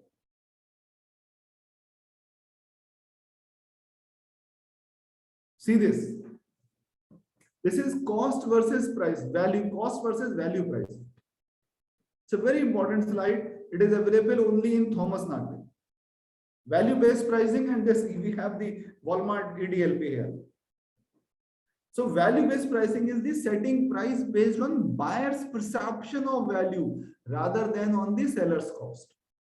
And in the case of everyday low pricing, charging a constant low price with few discounts or promotional sales used successfully by Walmart suits busy consumers, encourage multiple buying due to trust. So now these two things are there. Cost-based pricing and value-based pricing. Anybody can make out something out of this? Please see, the process is reverse. In the cost-based pricing, Yes. first is the product. Then Yes, is the I can tell that from cost-based pricing, you just set a price based on the cost of the structure of cost, but on the value prices, you go from what value you think your product or service has, and then go from there to structure a structure cost. Very good, Andrea. So I'll come back here on cost base for everyone. Andrea has said rightly, very good, Andrea, thank you. Product, first you make the product, you incur all those costs which you are supposed to incur. Raw material, land, labor, capital, whatever it is. And then by looking into the company's objective, you decide about the price.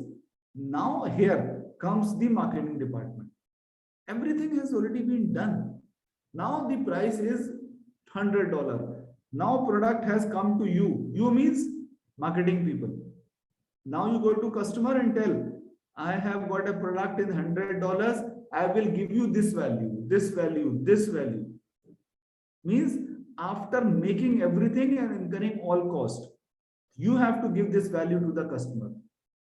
No, what Thomas Nagle is saying, first you go talk to customer. What kind of value they are expecting from you? Okay. Next, this value is expected by them in how much price they are ready to pay, as they rightly said by Andrea.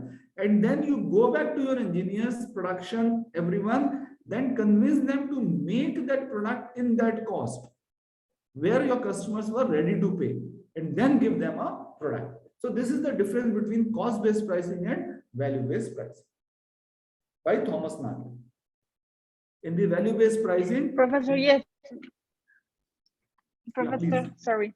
I would like to add that sometimes maybe if you go from a cost-based pricing, you may have a price, but your product and services have more value than the price you just are set charging. because of So a you may be in cost loss. structure.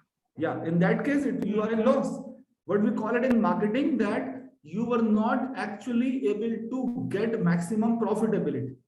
You are leaving something on the table. You gave something in $100, but for that thing was valuable to the customer $500. You lose $400. So first you go and talk to the customer. He says that, oh, this I'll give $1,000. Oh, give me $1,000. Cost is nowhere in the picture. It is the value which customer is perceiving. That is what the brand people used to enjoy. That is what Rolex used to enjoy. That is what Apple used to enjoy. That is what Rolls-Royce used to enjoy. That is what five-star hotels used to enjoy.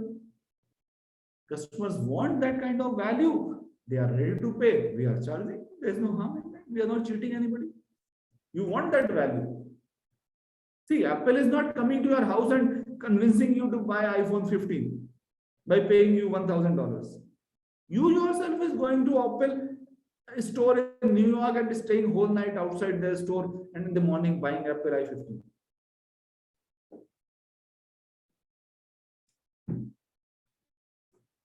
Yeah. Okay.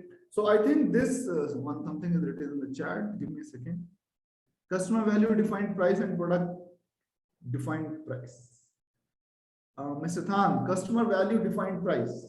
Yeah, whatever customer is expecting, accordingly we are going to charge from them. Then only we will be able to maximize our profitability. Okay, before leaving, I'll give you one more point here. So when Sony, everyone is aware about Sony, television and all that companies. So when they were launching their Walkman, they were having this dilemma. Andrea, what you were talking about. 20 years back, maybe more than 20, 25 years back, when the Sony was launching the Walkman. You understand that Walkman? There is a cassette used to be there, you can put it in the ears. So before that, that kind of product was not available in the market. Sony was having this dilemma whether we should charge high price, means skimming, or we should charge penetration. So after discussing all those things, they said, if we will charge low price and product becomes successful, we will lose the margin. So what will we do? We will charge high price, skimming, and the product got successful, we will be able to earn margin. If not, then we will reduce down the price. And that's what happened. Sony launched the product at a high price because of their brand image. Sony is always a high price, high quality image, and product got a hit, and Sony earned huge profit. So you said rightly that this dilemma has to be empty. So that depends on organization's image. If Apple is launching something, the price and quality has to be very good. If LVMH, if Chanel, someone, these type of people, BMW, Audi, all these people are launching something, the quality has to be very good and price will be on a higher side. So I think this is all from my side. If anybody is having any question, is most welcome.